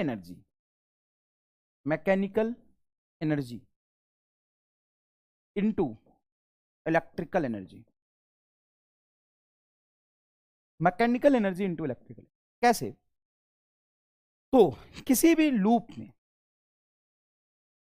अगर फ्लक्स चेंज हो, कैसे फ्लक्स चेंज होगा? तो यहां पे साहब मैग्नेट लिया, ये है नॉर्थ पोल और ये है साउथ पोल, ऐसे समझो। तो नॉर्थ से साउथ पे ये मैग्नेटिक फील्ड लाइन जा रहा, तो जैसे ही मैं कॉइल को इस तरीके से घुमाऊंगा, क्योंकि इसका एरिया चेंज होगा नहीं। अच्छा, परमानेंट मैग्नेट यूज करते हैं, तो परमानेंट मैग्नेट का क्या कंसेप्ट है कि मैग्नेटिक फील्ड का वैल्यू भी चेंज नहीं होगा। परमानेंट मैग्नेट तो अगर मैं परमानेंट मैग्नेट लेता हूं और उसके वैसे मैग्नेटिक फील्ड लिया, ये कॉइल है, इसका एरिया होगा कुछ BA, तो दोनों चेंज हो नहीं रहा, तो फ्लक्स चेंज होगा कैसे? एरिया और मैग्नेटिक फील्ड के बीच में एंगल चेंज करके, जो कॉस थीटा से डिफाइंड। यहां पे तुम्हें समझ नहीं आ रहा तो बाहर बना के मैं जोरदार दिखाता हूं। देख, मान ले ये तेरा रेक्टेंगुलर कॉइल है, देख यहां पे जो बना है हॉरिजॉन्टल रखा है, ये तेरा रेक्टेंगुलर कॉइल है, ऐसा ये रेक्टेंगुलर कॉइल है। अब इसका डायरेक्शन कुछ इधर है, और मान लो इसी रीजन में तेरा मैग्नेटिक फील्ड है एकदम बाहर की तरफ, मैग्नेटिक फील्ड। तो ये मैग्नेटिक फील्ड हो गया B, और ये होगा एरिया, ये मैग्नेटिक फील्ड, इसके बीच का एंगल, ठीक। तो जैसे मैं इसको पकड़ के यहां से डंडी बांध के इसको पकड़ के घुमाऊंगा, देखो यहाँ पे एक्सेल लगा है, और देखो यहाँ पे फोटो में ये ओमेगा से इसको घुमा रहे हैं, रोटर कहते हैं इसको रोटर कहते हैं। यहां से पकड़ के इसको घुमाया, तो जैसे ही घुमाया, देख ना भाई, देख मैं सब समझाता हूं। देख, मान ले कि मैग्नेटिक फील्ड तेरी तरफ जा रहा है, ये रेक्टेंगुलर कॉइल रख दिया, मैग्नेटिक फील्ड तेरी तरफ और कॉइल का एरिया भी तेरे तरफ, तो angle between coil and area and magnetic field क्या हो जाएगा? 0 डिग्री। अब मैं क्या करूं, मैग्नेटिक फील्ड तो तेरी तरफ है, इस कॉइल को ऐसे घुमा रहा हूं, इसका एरिया बोल इधर, और मैग्नेटिक फील्ड आपकी तरफ, एंगल हो जाएगा 90 डिग्री। अब देख ऐसे लाऊं तो एंगल घट रहा होगा, फिर 0 हो गया, फिर इधर ले जाऊं तो यहां पे मैग्नेटिक फ्लक्स चेंज हो रहा है। क्यों चेंज हो रहा है? एंगल चेंज करके। Y is changing due to theta, है ना। और कांस्टेंट एंगुलर स्पीड से अगर मैं घुमाऊंगा तो मैं यहां पे लिख सकता हूं theta is equal to omega t, और फाई इज इक्वल टू हो जाएगा BA cos थीटा। तो कितना क्लोज लूप में इलेक्ट्रोमोटिव फोर्स जनरेट होगा? तो EMF इज इक्वल टू होता है d फाई बाई dt। तो d phi by dt is equal to क्या लिखेंगे? हाँ, B और A बाहर, यह आएगा तुम्हारा cos थीटा को लिख सकते हैं अपन ओमेगा टी, देख यहाँ पे थीटा को लिख सकते हैं omega T into D by D T. तो cos थीटा का डिफरेंशिएशन होता है sin थीटा, cos थीटा का डिफरेंशिएशन क्या होता है? sin theta. तो इसको लिखेंगे induced EMF is equal to B into A बाहर, cos थीटा का डिफरेंशिएशन होगा sin थीटा, तो ये होगा sin ओमेगा टी। लेकिन ओमेगा टी के रिस्पेक्ट में नहीं किया, टी के रिस्पेक्ट में किया, तो आउटसाइड इनसाइड रूल यूज करेंगे। cos कुछ का sin कुछ, cos कुछ का sin कुछ, और कुछ का डिफरेंशिएशन करेंगे तो ओमेगा टी का डिफरेंशिएशन टी के रिस्पेक्ट में ओमेगा बाहर टी का 1, तो ये आ जाएगा B omega A sign omega T. अब ये इंड्यूस EMF क्रिएट हुआ, इसमें लगा देते 2 स्लिप रिंग। अब मान लो ये कॉइल है, अब साला यहां पे बेल्डिंग कर दिया मैंने, इसको घुमाऊंगा, इधर से घुमा रहा, इसको बेल्डिंग कर दिया, टूट ही जाएगा बे। तो इसीलिए हम क्या करते हैं, ये जो तार निकला हुआ है ना, इस तार को ऐसे देख, ये तार निकला हुआ है, इस पे स्लिप रिंग में ऐसे घुमाते हैं, ऐसे देखना, ऐसे घुमाते हैं, तो एक तार यहां घूम रहा, दूसरा स्लिप रिंग इसमें घूम रहा, इस दोनों के बीच में पोटेंशियल डिफरेंस आ गया। और ये पोटेंशियल डिफरेंस असल में अल्टरनेटिंग पोटेंशियल डिफरेंस है, अल्टरनेटिंग ईएमएफ है। क्यों? क्योंकि इसमें साइन ओमेगा टी आ रहा है। लेकिन ये सिर्फ और सिर्फ एक कॉइल की वजह से है, एक लूप की वजह से है। एक लूप की वजह से सफिशिएंट ईएमएफ तो इंड्यूस हो नहीं पाएगा, इसलिए हम एन नंबर ऑफ लूप लगा देते हैं, एन नंबर ऑफ कॉइल।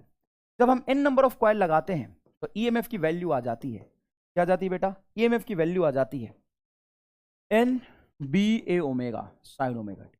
तुम्हें डाउट है तो देख ले पीछे जा, यही है फॉर्मूला, एन बी ओमेगा। मैंने रट लिया है, हाँ मैं रट लिया है, कोई शर्म नहीं है मुझे बोलने में। ड्राइव कराया, हर एक लाइन लिख के समझाया, अब मैंने रट भी लिया, n b omega, n b omega, n b omega, n b omega. तो मैक्सिमम इंड्यूस ईएमएफ क्या हो जाएगा? क्योंकि एग्जाम में सवाल तुमसे यही पूछेगा, क्योंकि थीटा वोटा रख के किसी टी टाइम पे नहीं पूछता। मैक्सिमम इंड्यूस ईएमएफ तो मैक्सिमम तभी होगा जब साइन ओमेगा टी मैक्सिमम होगा। तो यहाँ पे आ जाएगा n b a omega sine omega t की वैल्यू 1, तो ये आ जाएगा मैक्सिमम इंड्यूस ईएमएफ। तो करंट क्या होगा? तो करंट हो जाएगा n b a omega by resistance, ये मैक्सिमम पॉसिबल करंट हो जाएगा। लेकिन एग्जाम में फिर से तू जाके फंसेगा। अब एग्जाम में क्या करेंगे, तुम्हें देंगे कि कॉइल का एरिया बता दिया, मैग्नेटिक फील्ड बता दिया, सब बता दिया, और तुमसे देंगे 50 रोटेशन पर सेकेंड से घूम रहा है। अब साला ये 50 रोटेशन पर सेकेंड है क्या? एंगुलर स्पीड है ना? क्या है ये? ओमेगा है क्या? ना, ओमेगा रेडियन पर सेकंड होता है। तो ये है क्या? अच्छा 50 रोटेशन पर सेकंड भी नहीं लिखेंगे बे, ऐसा लिखेंगे 50 रोटेशन पर मिनट, है ना। ये नीट 2015 का सवाल है, मैंने यहाँ पे लेना भूल गया, मैं आपको बता दूं, जाके देख लेना, नीट 15-16 का सवाल है। उसने दिया था 120 रोटेशन पर मिनट। अब बताओ क्या ये 120 रोटेशन पर मिनट ओमेगा है? नहीं, ओमेगा रेडियन पर सेकंड होता है। ये जो ओमेगा होता है ना, ये रेडियन पर सेकंड होता है। सर ये फ्रीक्वेंसी नहीं, फ्रीक्वेंसी भी नहीं है, शायद मैंने रोटेशन में बहुत डिटेल में समझा दिया आपको। ये फ्रीक्वेंसी भी नहीं, फ्रीक्वेंसी हमेशा पर सेकंड होता है। तो यहां से आप निकालेंगे पहले फ्रीक्वेंसी, आप लिखेंगे 120 रोटेशन पर मिनट। पर सेकंड देखने के लिए आप क्या करेंगे, 60 मिनट को 60 रखेंगे, rotation divided by 60 second, 1 minute को लिखेंगे 60 सेकंड, ये कटेगा तो 2 आएगा, 2 हर्ट्ज जिसका फ्रीक्वेंसी आएगा। और ओमेगा बड़ा होता है 2 पाई एफ, तो ओमेगा हो जाएगा तेरा, एफ की वैल्यू 2 रखेगा मतलब 4 पाई, ये आया तेरा ओमेगा। ठीक है। और डायरेक्ट अगर फ्रीक्वेंसी दिया हुआ है तो लिखेगा यहाँ पे एन बी, ऊपर वाले में लिख दे एन बी ए इंटू 2 पाई एफ, याद रखना, यहाँ पे बच्चे फंस जाते हैं। ठीक है भाई। Next DC motor.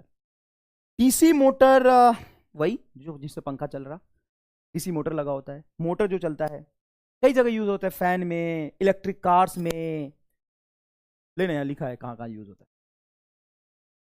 है, लाइक एसी जनरेटर। हाँ ये तो एसी जनरेटर का उल्टा होता है यार, स्टार्टिंग से कर लेते, कोई बात नहीं। सबसे पहली बात, DC motor is works on the principle of torque experience by the current carrying loop in a magnetic field. किसी भी करंट कैरिंग लूप को मैग्नेटिक फील्ड में रख दो, current carrying loop is behave as magnetic dipole. हाँ या ना? हाँ या ना? क्या current carrying loop magnetic dipole की तरह बिहेव करता है या नहीं करता है? बिल्कुल, करंट कैरिंग लूप एक मैग्नेटिक डाइपोल की तरह बिहेव करता है, और उस मैग्नेटिक डाइपोल का मैग्नेटिक मोमेंट होता है I × A। तो किसी भी करंट कैरिंग लूप, मतलब करंट तुम्हें देना पड़ेगा। देखो यहाँ पे बैटरी लगा दी है मैंने, देखो यहाँ पे बैटरी लगा दिया भाई, ईएमएफ, इस बैटरी से यहाँ पे करंट फ्लो करेगा, ये करंट इस लूप में घूम के आएगा, तो करंट कैरिंग लूप हो गया। इसका मैग्नेटिक मोमेंट चाहो तो N/A, N number of loop है तो NIA हो जाएगा। अब इसको यहाँ पे नॉर्थ और साउथ मैग्नेट के बीच में रख दिया, तो मैग्नेटिक फील्ड में जब करंट कैरिंग लूप को रखता हूं तो उस पर टॉर्क लगता है, ये हो जाएगा M×B। इस टॉर्क की वजह से ये घूमेगा, मेरा पर्पस ही था घुमाना, मतलब इलेक्ट्रिक करंट हमने दिया है और ये घूमा है, उसके मैकेनिकल एनर्जी, घूमना मतलब मैकेनिकल एनर्जी, तो इलेक्ट्रिक एनर्जी से मैकेनिकल एनर्जी कन्वर्ट हुआ, कहीं लिखा होगा मैंने, it is a device convert electrical energy into mechanical energy. ये एक ऐसा डिवाइस है जो इलेक्ट्रिकल एनर्जी को मैकेनिकल एनर्जी में कन्वर्ट करता है। It is use to drive an electrical car, इसे ड्राइव एन इलेक्ट्रिकल कार, देखिए मैं कह रहा था, electrical car, printing press, swimming machine, machinery in a factories and any other machinery required mechanical energy. जो भी मैकेनिकल एनर्जी, घूमने वाली एनर्जी को रिक्वायर करता है। कभी तूने आंटी को देखा सिलाई मशीन चलाते हुए, धक धक धक धक धक धक धक धक, आंटी सिलाई मशीन चलाती है, पैर से ऐसे ऐसे घुमाती है ना, ऐसे ऐसे ऐसे ऐसे। तो आपका सिलाई मशीन ऑटोमेटिक होता है। कैसे होता है ऑटोमेटिक बताऊं? एक बैटरी लगा होता है छोटा सा, जैसे तू ऑन करेगा ना तो बैटरी एक लूप से फ्लो करेगा, वहां पे मैग्नेटिक फील्ड भी होता है। तो जैसे ही बैटरी ऑन करते ही एक कॉइल से करंट फ्लो किया तो करंट कैरिंग कॉइल हो गया। अरे किसी कॉइल से लूप से करंट फ्लो करेगा तो करंट कैरिंग कॉइल हो जाएगा, लूप हो जाएगा। करंट कैरिंग कॉइल लूप एक मैग्नेटिक मूवमेंट की तरह बिहेव करता है, और मैग्नेटिक मूवमेंट में टॉर्क एक्सपेंस करता है, टॉर्क से वो घूम जाता है, घूम गया, एनर्जी आ गई। तो इसका जो वर्किंग है एसी जनरेटर का उल्टा है। एसी जनरेटर में हम घुमाते हैं, जिसकी वजह से फ्लक्स चेंज होता है तो इंड्यूस ईएमएफ आता है। यहां पे हम करंट देते हैं, जिसकी वजह से करंट कैरिंग लूप में टॉर्क लगता है। Like an AC generator the Motors also consist of, अच्छा एसी जनरेटर की तरह इसमें भी, डीसी मोटर में भी आर्मेचर, ये बोर्ड वही पूछता था, commutator, brushes, motor connecting to battery और डीसी लाइन सप्लाई। हाँ, डीसी लाइन सप्लाई इसमें देना पड़ता है। अब जो काम की बात है वो सुनना। तुम्हारा यहाँ पे एक डाउट आएगा, सर यहां भी तो जब घूमेगा तो फ्लक्स चेंज होगा। हाँ, फ्लक्स चेंज होगा तो इंड्यूस ईएमएफ भी आएगा। हाँ आएगा। और असल में वो इंड्यूस ईएमएफ जो आएगा वो श्राप नहीं है, वो वरदान है। इसको समझने के लिए एक छोटा सा एक्सपेरिमेंट करते हैं अपन। पानी पीते हैं तो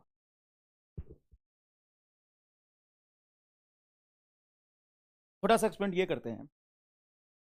मान लो मैं तुम्हें बोलूं कि फैन चलाओ और एक एक्सपेरिमेंट करो। फैन को लगातार 1 घंटे तक फुल स्पीड में चलाओ और रीडिंग नोट कर लो घर का, है ना। दूसरा, फैन को 1 घंटे तक ऐसे चलाओ, फैन ऑन किया, ये धीरे धीरे घूमता घूमता स्पीड अप हुआ और फुल रफ्तार में जब आया तो ऑफ कर दो, फिर इसको रुकने दो, फिर ऑन कर दो, फिर ऑफ कर दो। बड़ा आसान है यार। जैसे धीरे धीरे धीरे धीरे धीरे धीरे पूरा फुल स्पीड में आया तो तुम इलेक्ट्रिसिटी बचाने के लिए ऑफ कर दो।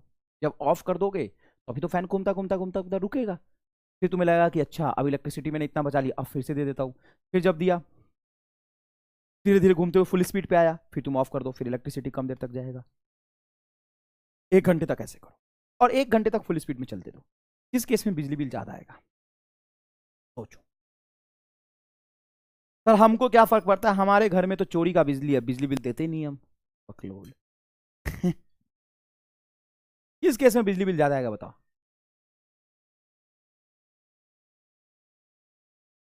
किस केस में बिजली बिल ज्यादा आएगा? तो फैन ऑफ ऑन करोगे तो बिजली बिल ज्यादा आएगा। और एक और बात बताऊं, जबरदस्त जबरदस्त, फैन ऑफ ऑन करोगे तो बिजली बिल ज्यादा आएगा। एक दूसरी बात बताता हूं मैं, एकदम जोरदार। मान लो तुम 1 पे पंखा चला रहे हो 1 दिन तक, और 1 दिन तक 5 पे पंखा चलाओ। 5 मतलब वो मीटर वाला 5, मतलब हम तो हैंड फैन चलाते हैं sir, hand fan, hand fan. बकलोल। 1 पे पंखा चलाओ, 5 पे पंखा चलाओ 2 दिन तक, किसमें बिजली बिल ज्यादा आएगा? 1 पे चलाने से। सर ये तो नहीं बुझाया। बुझाएगा बुझाएगा बुझाएगा। आओ देखो, जब ये घूमेगा तो फ्लक्स चेंज होने से इसमें ईएमएफ इंड्यूस होगा, और इस इंड्यूस ईएमएफ का जो डायरेक्शन होगा ऑब्वियस सी बात है मेन बैटरी या करंट के डायरेक्शन में अपोजिट होगा, इसलिए इसको हम कहते हैं बैक ईएमएफ। Back EMF. तो इसमें जो करंट फ्लो करेगा होगा मेन सेल का ईएमएफ माइनस बैक ईएमएफ। इसको फाई से रिप्रेजेंट कर लेते हैं। चलो, फाई है back EMF minus back EMF बटा रेसिस्टेंस। ये करंट मेन न्यूमेरिकल इसमें यही है। अब जितना बैक ईएमएफ ज्यादा होगा, मतलब जितनी इसकी रफ्तार ज्यादा होगी उतनी बैक ईएमएफ ज्यादा होगा। बैक ईएमएफ, फाई फ्लक्स नहीं है बे, बैक ईएमएफ है। Back EMF is directly proportional to omega. अगर स्पीड को 10% बढ़ाओगे तो बैक ईएमएफ 10% बढ़ जाएगा, और बैक ईएमएफ 10% बढ़ जाएगा तो बैक ईएमएफ बढ़ेगा तो करंट कम जाएगा, और करंट कम जाएगा तो हीट लॉस कम होगा। भाई साहब तोते उड़ गए एकदम। देखो इसका प्रिंसिपल देखो, जो मैंने बताया वही लिखा हुआ है, कोई खास बात नहीं, पढ़ के बताऊंगा, तू पढ़ ले खुद। Torque experience by current carrying wire, और ये गैल्वेनोमीटर में यही प्रिंसिपल यूज होता है। लेकिन काम की चीज में बताता हूं, इस पर सवाल आता है। I is equal to E minus phi is a back EMF. Flux मत समझ लियो, बैक ईएमएफ बटा रेसिस्टेंस बटा रेसिस्टेंस। अब मान लो स्टार्टिंग में ओमेगा कम है, स्टार्टिंग में omega is less than phi is less. तो फाई लेस होगा तो करंट ज्यादा होगा, करंट ज्यादा होगा तो हीट, करंट ज्यादा डेवलप होगा तो हीट ज्यादा लॉस होगा, हीट लॉस ज्यादा आएगा तो बिजली बिल ज्यादा आएगा। फुल स्पीड में आएगा, full speed means omega max then phi max. खूब ज्यादा फाई है, खूब है फाई, ई माइनस फाई कम पोटेंशियल डिफरेंस है तो करंट कम जाएगा। I is less, I less then heat loss less. तो जैसे तुम फैन ऑन करते हो ना, तो साहब तुम 4 घंटे तक पंखा चलाओ, लेकिन फैन ऑन करते समय और ऑफ करते समय जितना बिजली खर्च होता है ना, उतना ही 4 घंटे चलने में खर्च होता है। क्योंकि ऑन करते समय ये फ्लक्स एकदम कम होता है, ये सॉरी ईएमएफ एकदम बैक ईएमएफ कम होता है, तो ये ज्यादा potential difference by resistance high current flow करता है, तो हाई करंट से हीट ज्यादा लॉस होता है, हाई करंट से हीट ज्यादा लॉस होता है। चलो देखो यहां पे सवाल, eddy currents are induced when, अरे हे साहब ये कहां घूम रहा था, when metallic block is kept in a changing magnetic field, बिल्कुल ये सही जवाब है। Metal block is kept in uniform magnetic field, uniform magnetic field होगा नहीं, कॉइल, कॉइल में ईडी करंट थोड़ी नहीं होता है, कॉइल में तो इंड्यूस करंट होता है, current passes in a coil नहीं, फर्स्ट हो गया, कोई खास बात नहीं बेटा। आगे देखिए, a coil having number of turns n is total number of turns and area A is rotated in a uniform magnetic field B with an angular velocity omega about a diameter, then maximum induced EMF given as AC generator, AC generator में EMF निकाल तो दिया था d5/dt से, NBA omega, ले यही पूछ रहा है NBA ओमेगा, नीट का सवाल है ये तो है, तो बेटा देख नीट का लेवल कोई मतलब ही नहीं है। आगे देख सवाल, मोटर स्टार्टर, अच्छा एक मोटर स्टार्टर भी होता है, DC motor starter, DC motor starter असल में क्या करता है, large amount of current flow करने वाला है, तो अगर रेसिस्टेंस कम हुआ, मोटर में रेसिस्टेंस कम हुआ, तो देखो I बराबर E माइनस पाई बटा आर, देखो स्टार्टिंग में ईएमएफ कम होगा, बैक ईएमएफ कम होगा, और रेसिस्टेंस को भी अगर तुम कम रखोगे तो डिनोमिनेटर कम होगा, तो हाई करंट फ्लो करेगा, और बहुत ज्यादा हाई करंट फ्लो करेगा तो मोटर जल जाएगा। इसलिए हम मोटर स्टार्टर लेते हैं जो स्टार्टिंग में तो हाई रेजिस्टेंस ऑफर करता है, और जैसे जैसे फाई बढ़ता जाता है, फाई बढ़ता गया, ये जैसे जैसे ईएमएफ बढ़ेगा तो नेट पोटेंशियल डिफरेंस क्या होगा, घट जाएगा, नेट पोटेंशियल डिफरेंस घट जाएगा तो थोड़ा थोड़ा रेजिस्टेंस ये क्या करता है, बढ़ाने लगता है, सॉरी कम करने लगता है। समझ नहीं आया तुम्हें, देख ये थोड़ा समझना पड़ेगा, देख आई बराबर ईएमएफ बैटरी वाला बटा रेजिस्टेंस, मान ले 220 वोल्ट की बैटरी से तूने जोड़ दिया, तो 220 बटा रेजिस्टेंस बहुत कम है तो करंट ज्यादा फ्लो करेगा, तो स्टार्टिंग में हम हाई करंट रखते हैं, हाई करंट रखते हैं, सॉरी हाई रेजिस्टेंस रखते हैं, रेजिस्टेंस ज्यादा होने से कम करंट फ्लो करता है। सर आपने फाई लिया ही नहीं, फाई तो ले भी लेगा तो क्या फर्क पड़ेगा, स्टार्टिंग में फाई तो बहुत कम होता है ना। अब धीरे धीरे क्या होता है कि फाई की वैल्यू ओमेगा बढ़ती जाती है तो बैक ईएमएफ बढ़ जाता है, बैक ईएमएफ से ये डिफरेंस कम हो जाता है, ये डिफरेंस कम है, रेजिस्टेंस बहुत ज्यादा रखोगे तो बहुत कम करंट होगा, तो धीरे धीरे पहले रेजिस्टेंस हाई रखते हैं, धीरे धीरे रेजिस्टेंस कम होता है, तो motor starter is nothing but a variable resistance, but यही पूछ सकता है तुमसे, आंसर ये है, motor starter is a variable resistance, जो पहले ज्यादा रेजिस्टेंस ऑफर करता है क्योंकि करंट को कम करना है। देखो स्टार्टिंग में करंट बहुत ज्यादा फ्लो करता है, करंट को कम करना चाहते हो ना, तुमने ये पढ़ा है ना, स्टार्टिंग में करंट ज्यादा फ्लो करता है, वही तो बताया मैंने, स्टार्टिंग में करंट ज्यादा फ्लो करता है इसलिए हीट लॉस ज्यादा होता है, स्टार्टिंग में करंट ज्यादा है, इसीलिए हम क्या करते हैं कि वेरिएबल रेजिस्टेंस जोड़ देते हैं, इसको कहते हैं मोटर स्टार्टर, जो एक वेरिएबल रेजिस्टेंस ऑफर करता है, पहले करंट ज्यादा था, करंट को कम करने के लिए हाई रेजिस्टेंस देता है, धीरे धीरे रेजिस्टेंस को कम कर लेता है, और इसमें कोई खास बात नहीं है, ठीक है बेटा। अब तुम एक काम करो, थोड़ा सा ब्रेक ले लो, क्योंकि इंटरेस्ट जबरदस्त चीज पढ़ाने वाला हूं, जबरदस्त चीज पढ़ाने के लिए 5-10 मिनट का ब्रेक ले लो, थोड़ा सा मूड फ्रेश हो जाएगा तुम्हारा।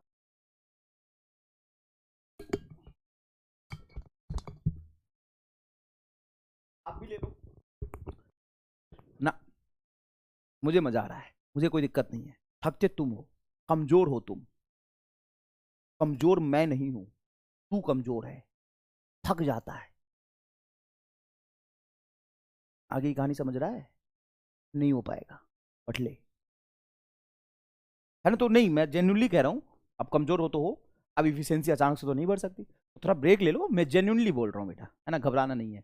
सर एक तो बेइज्जती कर रहे हो आप, अब क्या करोगे, अच्छा बेइज्जती क्यों होगा तुम्हारा, बेइज्जती तो उसका होता है ना तो जिसका थोड़ा बहुत इज्जत हो, हालांकि जिसके पास इज्जत ही नहीं उसकी क्या बेइज्जती होगी भाई, इज्जत है थोड़ी बहुत, इज्जत है नहीं बेइज्जती हो जाती तुम्हारी, तो सर हमारी बेइज्जती करते हो आप, मैं बड़ा आश्चर्य होता हूँ, किसकी बेइज्जती कर दिया मैंने, इसकी जिसकी इज्जत ही नहीं थी, इतना फुर्सत में नहीं हूँ यार मैं है ना, ब्रेक ले लो 5 मिनट बस, क्या करो थोड़ा सा हवा देख लो बाहर, बढ़िया चल रहा है ना, मुंह पे पानी मार लो और आ जाओ, पानी वानी पी के आ जाओ, हाँ ना, जबरदस्त चीज पढ़ाऊंगा, देखो 10-15 मिनट ही पढ़ाऊंगा, लेकिन एकदम जोरदार चीज पढ़ाने वाला हूं, तो देखो इधर self induction and solenoid, solenoid है ये। अब इस सॉलिनॉइड की टोटल लेंथ है, देखो एल, लिख भी देता हूं, length of solenoid, capital L is length of, नहीं ये स्मॉल एल लिख लो इसका, कैपिटल एल मत लिखो बेटा, स्मॉल एल, है ना, small l, small is length of solenoid, solenoid को इंडक्टर कहते हैं। क्यों कहते हैं अभी पता चलेगा। स्मॉल आर इज रेडियस, इसको एरिया, ए कैपिटल ए भी लिख सकते हो, pi small r square area. Capital N total number of loop, capital n हमेशा टोटल नंबर ऑफ लूप के लिए हम रिप्रेजेंट करते हैं। और small n is total number of loop per unit length, ठीक है ना। तो ये हो जाएगा number of loop turns per unit, ठीक है सर, बढ़िया।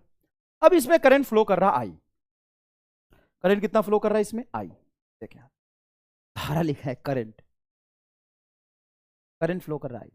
तो मैं पूछना चाहता हूं करंट फ्लो करेगा आई तो मैग्नेटिक फील्ड डेवलप करेगा सॉलिनॉइड, हाँ ये तो मैंने पढ़ा है। कितना मैग्नेटिक फील्ड डेवलप करेगा, तो सॉलिनॉइड के अंदर मैग्नेटिक फील्ड होता है mu naught N into I, याद रखना है, N is number of turns per unit length.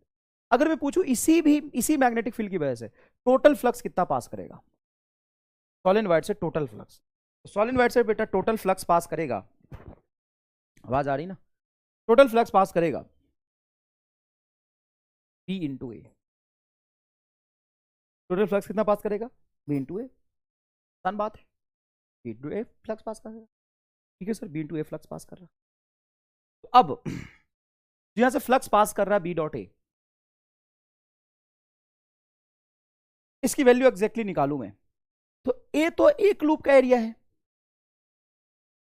ऐसे ऐसे बहुत एन लूप बन रहे हैं, तो एन से भी मल्टीप्लाई कर दो, एन से भी मल्टीप्लाई कर दिया, तो टोटल फ्लक्स जो पास करा वो करा mu naught N I into area into capital N. अब इसमें स्मॉल एन कैपिटल एन दोनों आ रहा, तो अपने काम करते हैं, कैपिटल एन को टोटल नंबर ऑफ लूप को लिख लेते हैं, एक यूनिट में लेंथ है एक यूनिट लेंथ में लूप है स्मॉल एन, एक यूनिट लेंथ में लूप है स्मॉल एन, तो एल से मल्टीप्लाई करूंगा तो स्मॉल एन इंटू एल हो जाएगा कैपिटल एन का मान। यहां से डायरेक्ट लिखना, ले ले एल यहां आ जाएगा, एन एल ले यहां पे रख दे। तो टोटल फ्लक्स कितना पास करेगा, म्यू नॉट, यहां पे एन एल रखोगे N square area A into small L into I, ये फ्लक्स पास। ठीक है, एक सवाल था बस, अगर किसी एक सॉलिड वायर से करंट फ्लो कर रहा आई तो उसे अंदर में पास करने वाला टोटल फ्लक्स कितना होगा, ये होगा mu naught N square L into I. अब मैं तुमसे अगर कहूं, अरे अब मैं तुमसे अगर कहूं कुछ कहूं, कल कह दे फ्लक्स चेंज करना है, कैसे चेंज होगा फ्लक्स, फिर फ्लक्स चेंज करना बड़ा आसान है, एल चेंज कर दो, ऑब्वियस सी बात है, ये टोटल फ्लक्स पास कर रहा है mu naught N square A L into I. अगर मैं फ्लक्स चेंज करना चाहता हूं, क्या एल चेंज करके फ्लक्स चेंज कर सकता हूं, हाँ या ना, तो बोलेगा हाँ सर, एल चेंज करोगे फ्लक्स चेंज हो जाएगा, नहीं कर सकते। अगर मान ले सॉलिनॉइड को मैंने खींच दिया, साला वो खराब हो गया, अब सॉलिनॉइड अच्छा रहा ही नहीं, बेकार हो जाएगा, लमड़ जाएगा, खराब हो जाएगा। अरे भाई इस सॉलिनॉइड है बड़ा बढ़िया स्प्रिंग जैसा, इसको मैं खींच दूंगा, शकल ही खराब हो जाएगा साले का, मतलब वहां से जो फ्लक्स पास कर रहा हो बंद, खराब ही हो गया, चेंज करना छोड़ो, बर्बाद हो गया। सर एरिया तो कैसे करेगा, हाथ घुसा के ऐसे फैलाएगा इसको, ये भी चीज नहीं कर सकते। मतलब मेरे कहने का मतलब है कि ये जो चीजें हैं ना, इसको चेंज करके फ्लक्स तो दिख रहा है कि चेंज हो जाएगा, लेकिन इसको चेंज करने से सॉलिनॉइड खराब हो जाएगा, तो इसको हम कह देते हैं constant for a particular solenoid, particular solenoid, ये है एमआर का तरीका। तूने अगर कहीं पढ़ा भी होगा ना, तो यहां पे ऐसे समझाते हैं कि इस सॉलिनॉइड से पास करने वाला फ्लक्स है, याद करना अपने स्कूल के दिनों में, स्कूल में किताबों में एनसीईआरटी में यही लिखा है, ये तो मैं मेहनत करके इसको बनाया हूं, मैं बनाया हूं, बोल रहा हूं, किताबों में पढ़ लेना तू जाके, XYZ कोचिंग इंस्टीट्यूट का मॉड्यूल निकाल लेना, वहां पे ऐसे समझाते, ले समझाता हूं। तो ये सॉलिनॉइड है, इससे पास कर रहा करंट आई, तो कहते हैं इससे जो फ्लक्स पास करेगा वो डायरेक्टली प्रोपोर्शनल टू आई होगा, हाँ होगा, जितना ज्यादा करंट होगा उतना ज्यादा मैग्नेटिक फील्ड होगा, तो फ्लक्स डायरेक्टली प्रोपोर्शनल टू आई होगा, और प्रोपोर्शनल साइन हटाएंगे तो यह आ जाएगा एल इंटू आई, ये हो गया फाई बराबर एल आई। वाह वाह वाह वाह, अरे वाह, अरे वाह यहां पे फील कर, मैंने फ्लक्स लिखा और तुम्हें ये समझाया कि खींच दूंगा तो लंबाई बढ़ तो जाएगा, लेकिन सॉलिनॉइड खराब हो जाएगा, इसलिए हम खींच नहीं सकते। अंदर हाथ डाल के उसको फैलाऊंगा ना तो मजा नहीं आएगा, खराब हो जाएगा, फिर ज्यादा फैल गया तो खराब हो जाएगा ना तो ये टर्म हम कांस्टेंट मान लेते हैं और इसी को नाम दे देते हैं एल, जिसको कहते हैं सेल्फ इंडक्टेंस। सेल्फ इंडक्टेंस क्यों बोलते हैं, तो असल में ना ये सॉलिनॉइड एक इंस्ट्रूमेंट बन जाता है, इंस्ट्रूमेंट बन जाता है। जैसे एक battery higher potential difference create करता है, मान ले बैटरी का ईएमएफ है ई, तो यही कहते हो ना कि एक्स हायर पोटेंशियल होगा, वाई लोअर पोटेंशियल होगा, और V X minus V Y तुम्हारा ई के बराबर होगा, यही कहते हो ना। या एक रेसिस्टेंस ले लेते हो और कहते हो कि रेसिस्टेंस में अगर करंट आई फ्लो कर रहा, ये पॉइंट है आपका एक्स और ये है वाई, तो इसमें पोटेंशियल ड्रॉप हो जाएगा, करंट हाई से लो में जाएगा, तो ये कहते हो ना V X minus V Y बराबर आर आएगा, सॉरी आई आर आएगा, पोटेंशियल ड्रॉप होगा। उसी तरीके से एक इंडक्टर सोलेनॉइड में मान लो करंट आई फ्लो कर रहा है, तो उसके खुद के करंट में खुद में करंट फ्लो करने की वजह से खुद ही के मैग्नेटिक फील्ड से खुद ही में फ्लक्स लिखा है। ऐसा पहली बार हुआ है, नहीं तो अभी तक हम जब फ्लक्स लिखते थे ना, तो हम कहते थे इसमें करंट फ्लो कर रहा है, इसके करंट की वजह से इसमें फ्लक्स बताओ, या इस मैग्नेटिक फील्ड की वजह से इसमें फ्लक्स बताओ, एक कॉइल में फ्लक्स बताओ दूसरे कॉइल के करंट की वजह से, या बाहरी मैग्नेटिक फील्ड के कारण इसमें फ्लक्स बताओ। यहां पे साले ने खुद के ही करंट से खुद में ही फ्लक्स पास करा लिया, खुद के करंट से खुद में ही फ्लक्स पास करा लिया, इसलिए इसका नाम देते हैं सेल्फ इंडक्टेंस। Self inductance. बता इस एल का मान क्या होगा? एल का वैल्यू मैंने एकदम फील के साथ निकाला है, mu naught N square L. याद भी रख सकता है बहुत आसानी से। अच्छा, स्मॉल एल। तो देख म्यू नॉट एन स्क्वायर, ऐसे याद कर, mu naught N square L. NEET में 4 बार सवाल पूछा है भाई इससे, सेल्फ इंडक्टेंस के फॉर्मूले से। एल बराबर mu naught N square L, mu naught N square L, mu naught N square L, mu naught N square L, volume वाला टर्म आ गया। ये फाई डायरेक्टली प्रोपोर्शनल टू आई। तो यहां से जो फ्लक्स चेंज हो सकता है सिर्फ आसानी से करंट की वजह से चेंज हो सकता है, करंट बाहर से फ्लो कर रहा है। अंदर में mu naught N square L constant मान लेते हैं, इसी को कहते हैं सेल्फ इंडक्टेंस। इसको क्या कहते हैं बोल? Self inductance. अब देख, अब इंस्ट्रूमेंट जैसा क्यों बिहेव करता है, इसमें पोटेंशियल ड्रॉप क्यों होता है? देख, मान ले करंट इसमें चेंज करूं, तो इसके अंदर जो करंट फ्लो कर रहा था वो चेंज होगा, तो सीधा सीधा फ्लक्स चेंज होगा, और फ्लक्स चेंज करने से इसमें दिक्कत होगी। क्या दिक्कत होगी?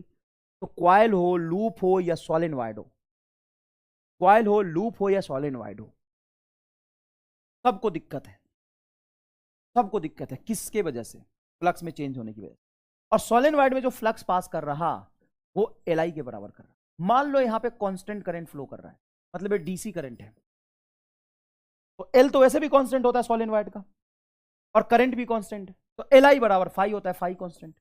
और फाई अगर कांस्टेंट हो तो कोई भी ईएमएफ इंड्यूस नहीं होगा, ईएमएफ बराबर 0।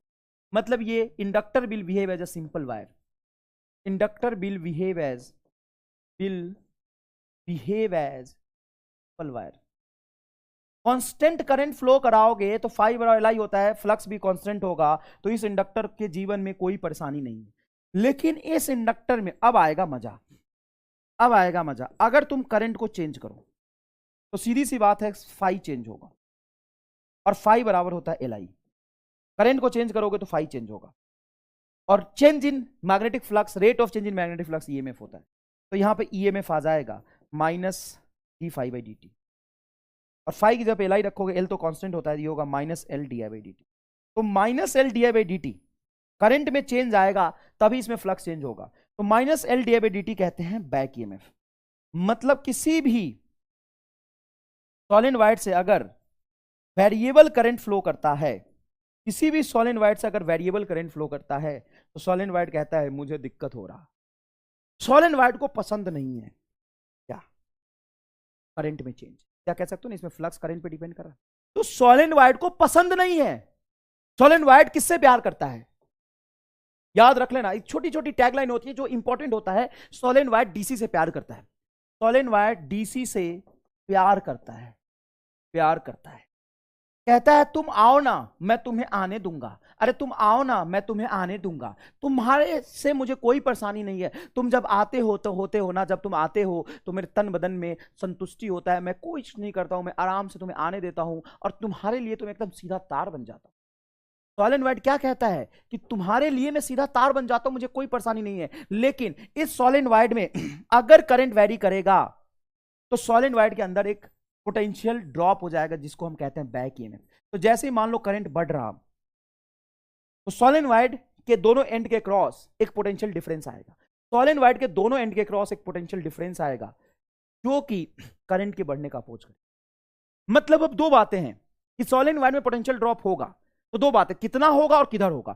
कितना होगा हमेशा फॉर्मूले से निकालोगे, कितना होगा तो हमेशा मैग्नीट्यूड निकालोगे फॉर्मूले से, L D I by D T के बराबर होगा। जितना ज्यादा करंट में चेंज होगा उतना ज्यादा इंडक्टर अपोज करता है। इवन हाई फ्रीक्वेंसी के लिए इंडक्टर तो फैल जाता है, टूट जाता है, कहता है नहीं नहीं जाने दूंगा, मर जाऊंगा मैं, बर्बाद हो जाऊंगा मैं, टूट जाऊंगा, लेकिन एसी करंट नहीं जाने दूंगा।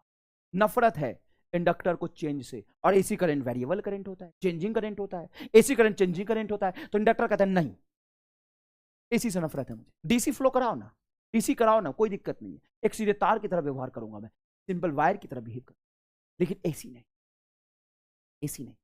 एसी से इंडक्टर को नफरत है, एसी से इंडक्टर को नफरत। तो क्या बोलेगा, बोलो, लिखेगा EMF is equal to L into D. तो मैग्नीट्यूड कितना होगा, L D I by D T, और डायरेक्शन क्या होगा वो बुद्धि से निकालेंगे।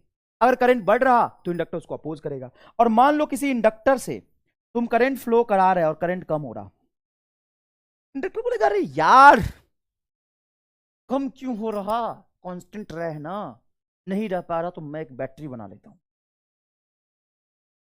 और कम होते हुए करंट को मेंटेन करने के लिए करंट की डायरेक्शन में बैटरी बनाएगा। तो बैटरी का डायरेक्शन कैसे निकालोगे, बुद्धि से। और मैग्नीट्यूड कैसे निकालोगे, फॉर्मूले से। डन। चलो, the current passing through the choke coil of self inductance 5 henry, देख सेल्फ इंडक्टेंस 5 हेनरी है ना, decreasing at a rate D I by D T is equal to 2 ampere per second. करंट किससे कम हो रहा, 2 ampere per second. Then induce EMF developed across the inductor, तो EMF is equal to होगा minus L D I by D T, है ना। वैसे माइनस हम बुद्धि से निकालते थे डायरेक्शन, लेकिन यहाँ पे सीधा फॉर्मूले पे बेस सवाल है, चलो लिख देते हैं। करंट कम हो रहा था ना, डिक्रीजिंग, डिक्रीजिंग का मतलब है rate of changing current is minus D I by D T, negative होगा। तो रखो यहाँ पे -2 into D I by D T, self inductance 5, एक फॉर्मूले का माइनस बाहर से, ये वाला माइनस, और D I by D T भी माइनस, तो प्लस हो जाएगा, प्लस 10 वोल्ट। तो करेक्ट आंसर, कोई खास बात नहीं, plus 10 volt is a correct answer. तो क्या इसका एप्लीकेशन भी समझ आया। अब अगर पोटेंशियल यहाँ पे ड्रॉप हुआ है वेरिएबल करंट की वजह से, जिस ईएमएफ को हम कहते हैं बैक ईएमएफ के नाम, और बैक ईएमएफ हमेशा करंट के अपोजिट हो ये जरूरी नहीं, करंट कम हो रहा हो तो बैक ईएमएफ करंट की डायरेक्शन में हो। तो EMF is equal to the L D I by D T, मतलब यहाँ पे पोटेंशियल ड्रॉप हुआ है। और कहीं भी पोटेंशियल ड्रॉप होता है मतलब एनर्जी लॉस हुआ, वो एनर्जी लॉस कुछ तो हीट के फॉर्म में बेस्ट हो जाएगा, कुछ कैपेसिटर की तरह जो एनर्जी स्टोर होता है ना, यहाँ पे मैग्नेटिक एनर्जी स्टोर हो जाए। क्योंकि देखो करंट कैरिंग अगर सोलेनॉइड है तो उसके अंदर मैग्नेटिक फील्ड है, मैग्नेटिक फील्ड है तो मैग्नेटिक एनर्जी है। तो मैग्नेटिक एनर्जी कितना आया, जितना एनर्जी लॉस हुआ होगा। तो देखो पावर सप्लाई ये होता है V इंटू आई, तो बैक ईएमएफ किसी इंस्टेंट पे होगा L D I by D T और इंटू आई। और पावर को लिख सकते हैं rate of change in energy. Power क्या होता है, rate of change in D by D T. अब देखो डी टी से डी टी कटेगा तो डी बराबर आ जाएगा एल आई इंटू डी आई। मान लो जीरो से करंट आई तक एस्टेब्लिश हुआ है तो टोटल एनर्जी जीरो से कुछ ई होगा, तो डी का इंटीग्रेशन ई बराबर आई इंटू डी आई हो जाएगा आई स्क्वायर बाई 2, तो हाफ एल आई स्क्वायर, ये टोटल एनर्जी स्टोर। इंडक्टर में अगर करंट आई फ्लो कर रहा तो उसके अंदर मैग्नेटिक एनर्जी आएगा। कौन सी एनर्जी आएगा रामलाल, अबे करंट की वजह से मैग्नेटिक फील्ड अंदर डेवलप हुआ तो मैग्नेटिक एनर्जी स्टोर हुआ ना बे, तो मैग्नेटिक एनर्जी आएगा। अरे बहुत दिन हो गया तुम्हें युगांडा नहीं फेंका, युगांडा फेंकूंगा तब तुम्हें मजे आएंगे वहां पे। जब युगांडा से एक बार घूम के आता हो ना तो बुद्धि तेज चलने लगता है। तो बताओ मैग्नेटिक एनर्जी कितना आ जाएगा सर, ई बराबर हाफ एल आई स्क्वायर। एक बात करो, एल की वैल्यू रख दो यहाँ पे, ई बराबर आ जाएगा half mu naught N square A L into I square. अच्छा मैग्नेटिक फील्ड क्या होता है, म्यू नॉट एन आई। अब देखो एन का भी स्क्वायर आई का भी स्क्वायर, एन का भी स्क्वायर आई का भी स्क्वायर, तो हम I square N square I square, देखो ए स्क्वायर स्क्वायर कर दो, एन स्क्वायर आई स्क्वायर, एक म्यू नॉट है तो म्यू नॉट से मल्टीप्लाई म्यू नॉट से डिवाइड करोगे तो ये आएगा mu naught square N square I square, mu naught square N square I square B square बटा mu not.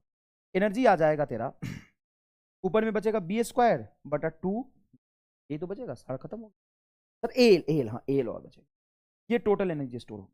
Area into length हो गया वॉल्यूम, तो वॉल्यूम को अगर तुम नीचे ले आओगे तो ये आ जाएगा एनर्जी बटा टोटल वॉल्यूम, मतलब एनर्जी डेंसिटी।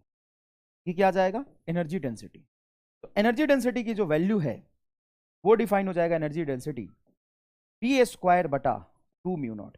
जिस तरीके से कैपेसिटर के अंदर इलेक्ट्रोस्टैटिक एनर्जी स्टोर होता है, क्या होता है कैपेसिटर के अंदर इलेक्ट्रोस्टैटिक एनर्जी स्टोर होता है, E is equal to half epsilon naught E square.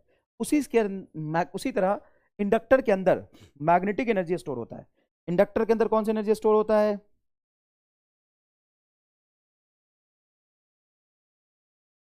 Inductor के अंदर कौन सी एनर्जी स्टोर होता है, magnetic energy, half B square बटा म्यू। ठीक है बेटा, ये सवाल तो हमने कर लिया था। नेक्स्ट देखो, when the number of tons in a solenoid are doubled without any change in the length of the solenoid, then its self inductance will be 4 times।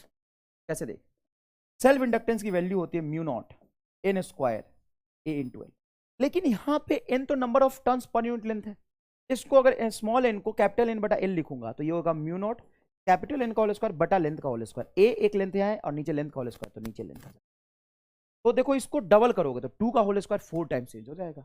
बहुत आसान है यार। नेक्स्ट देखो, अ कॉइल ऑफ रेजिस्टेंस 20 ओम। असल में ये सवाल next lecture में करूंगा, इसमें चार्जिंग ऑफ इंडक्टर का सवाल होगा। नेक्स्ट लेक्चर में हम चार्जिंग ऑफ इंडक्टर पढ़ेंगे बेटा, ठीक है। ये देखो, magnetic energy store in a long solenoid of area A, ये रहा एनर्जी आंसर साफ साफ दिख रहा है, ये अभी डिराइव किया है। टोटल मैग्नेटिक एनर्जी पूछे अगर, तो पर यूनिट लेंथ में जो मैग्नेटिक एनर्जी स्टोर होता है, पर यूनिट लेंथ में मैग्नेटिक एनर्जी स्टोर होता है बी स्क्वायर बटा 2 म्यू नॉट। तो टोटल एनर्जी कितना स्टोर होगा, तो वॉल्यूम से मल्टीप्लाई कर दो। Long solenoid has self inductance L बराबर mu naught N square A into L. देखो क्या कहना चाहता, if its length is doubled keeping total number of turns constant. Length को डबल किया है, total number of length constant है, total number of turns constant है। सर आप भी थकते हो, अभी इंसान हुए, लेकिन लेक्चर बीच में पॉज करने से ना फिर गड़बड़ हो जाता है, फिर मर्ज करना पड़ता है, इसलिए उसमें इतना परेशान हो, उसे अच्छा पढ़ाई दो। एल बराबर mu naught N square L. देखो अगर number of turns per unit length constant हो तो self inductance directly proportional to length होता है। लेकिन अगर मैं कैपिटल एन कांस्टेंट रखूं तो यहां पे आ जाएगा म्यू नॉट कैपिटल एन का होल स्क्वायर ए बटा नीचे आएगा लेंथ। अगर मैं कैपिटल एन को कांस्टेंट रखूंगा तो self inductance inversely proportional to length. अब देखो यहां पे किसको कांस्टेंट रखा है, if length is doubled total number of turns constant, मतलब capital N total number of turns constant है। अगर total number of turns constant है, कैपिटल एन कांस्टेंट है, तो लेंथ डबल करने से सेल्फ इंडक्टेंस हाफ हो जाएगा। आप सब देखिए, self inductance is inversely proportional to अच्छा ये सवाल पूछते हैं, एक बैटरी ले लिया, इंडक्टर ले लिया और रेसिस्टर ले लिया। मैंने तुम्हें कैपेसिटर में इसके करने का एक जबरदस्त तरीका बताया था। क्या बताया था, इस सब को हटा के बैटरी बना लो।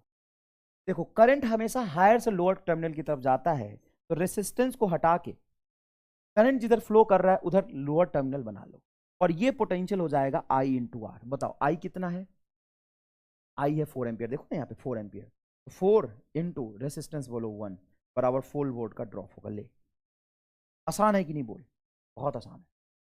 नेक्स्ट, बैटरी को तो बैटरी रहने दे 12 वोल्ट का। अब ये करंट बढ़ रहा है कि घट रहा, current is I 4 ampere and increasing at a rate of 10 to the power 3 ampere per second.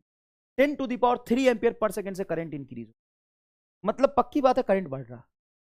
Inductor को करंट के बढ़ने से करंट घटा, चेन से उसको नफरत है, तो करंट को घटाने के लिए इंडक्टर करंट के अपोजिट डायरेक्शन में बैटरी बनाएगा। इस बैटरी का जो ईएमएफ होगा वो होगा L D I by D T.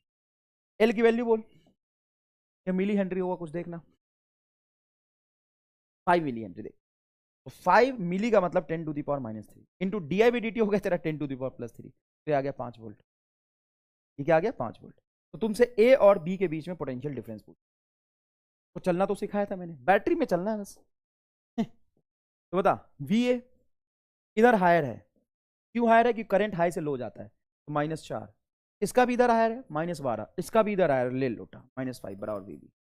तो V A minus V B ये सारे जाकर उधर हो जाएंगे प्लस, तो 12 5 17 4 21 प्लस 21 वोल्टेज। समझ में आया, लास्ट क्वेश्चन था।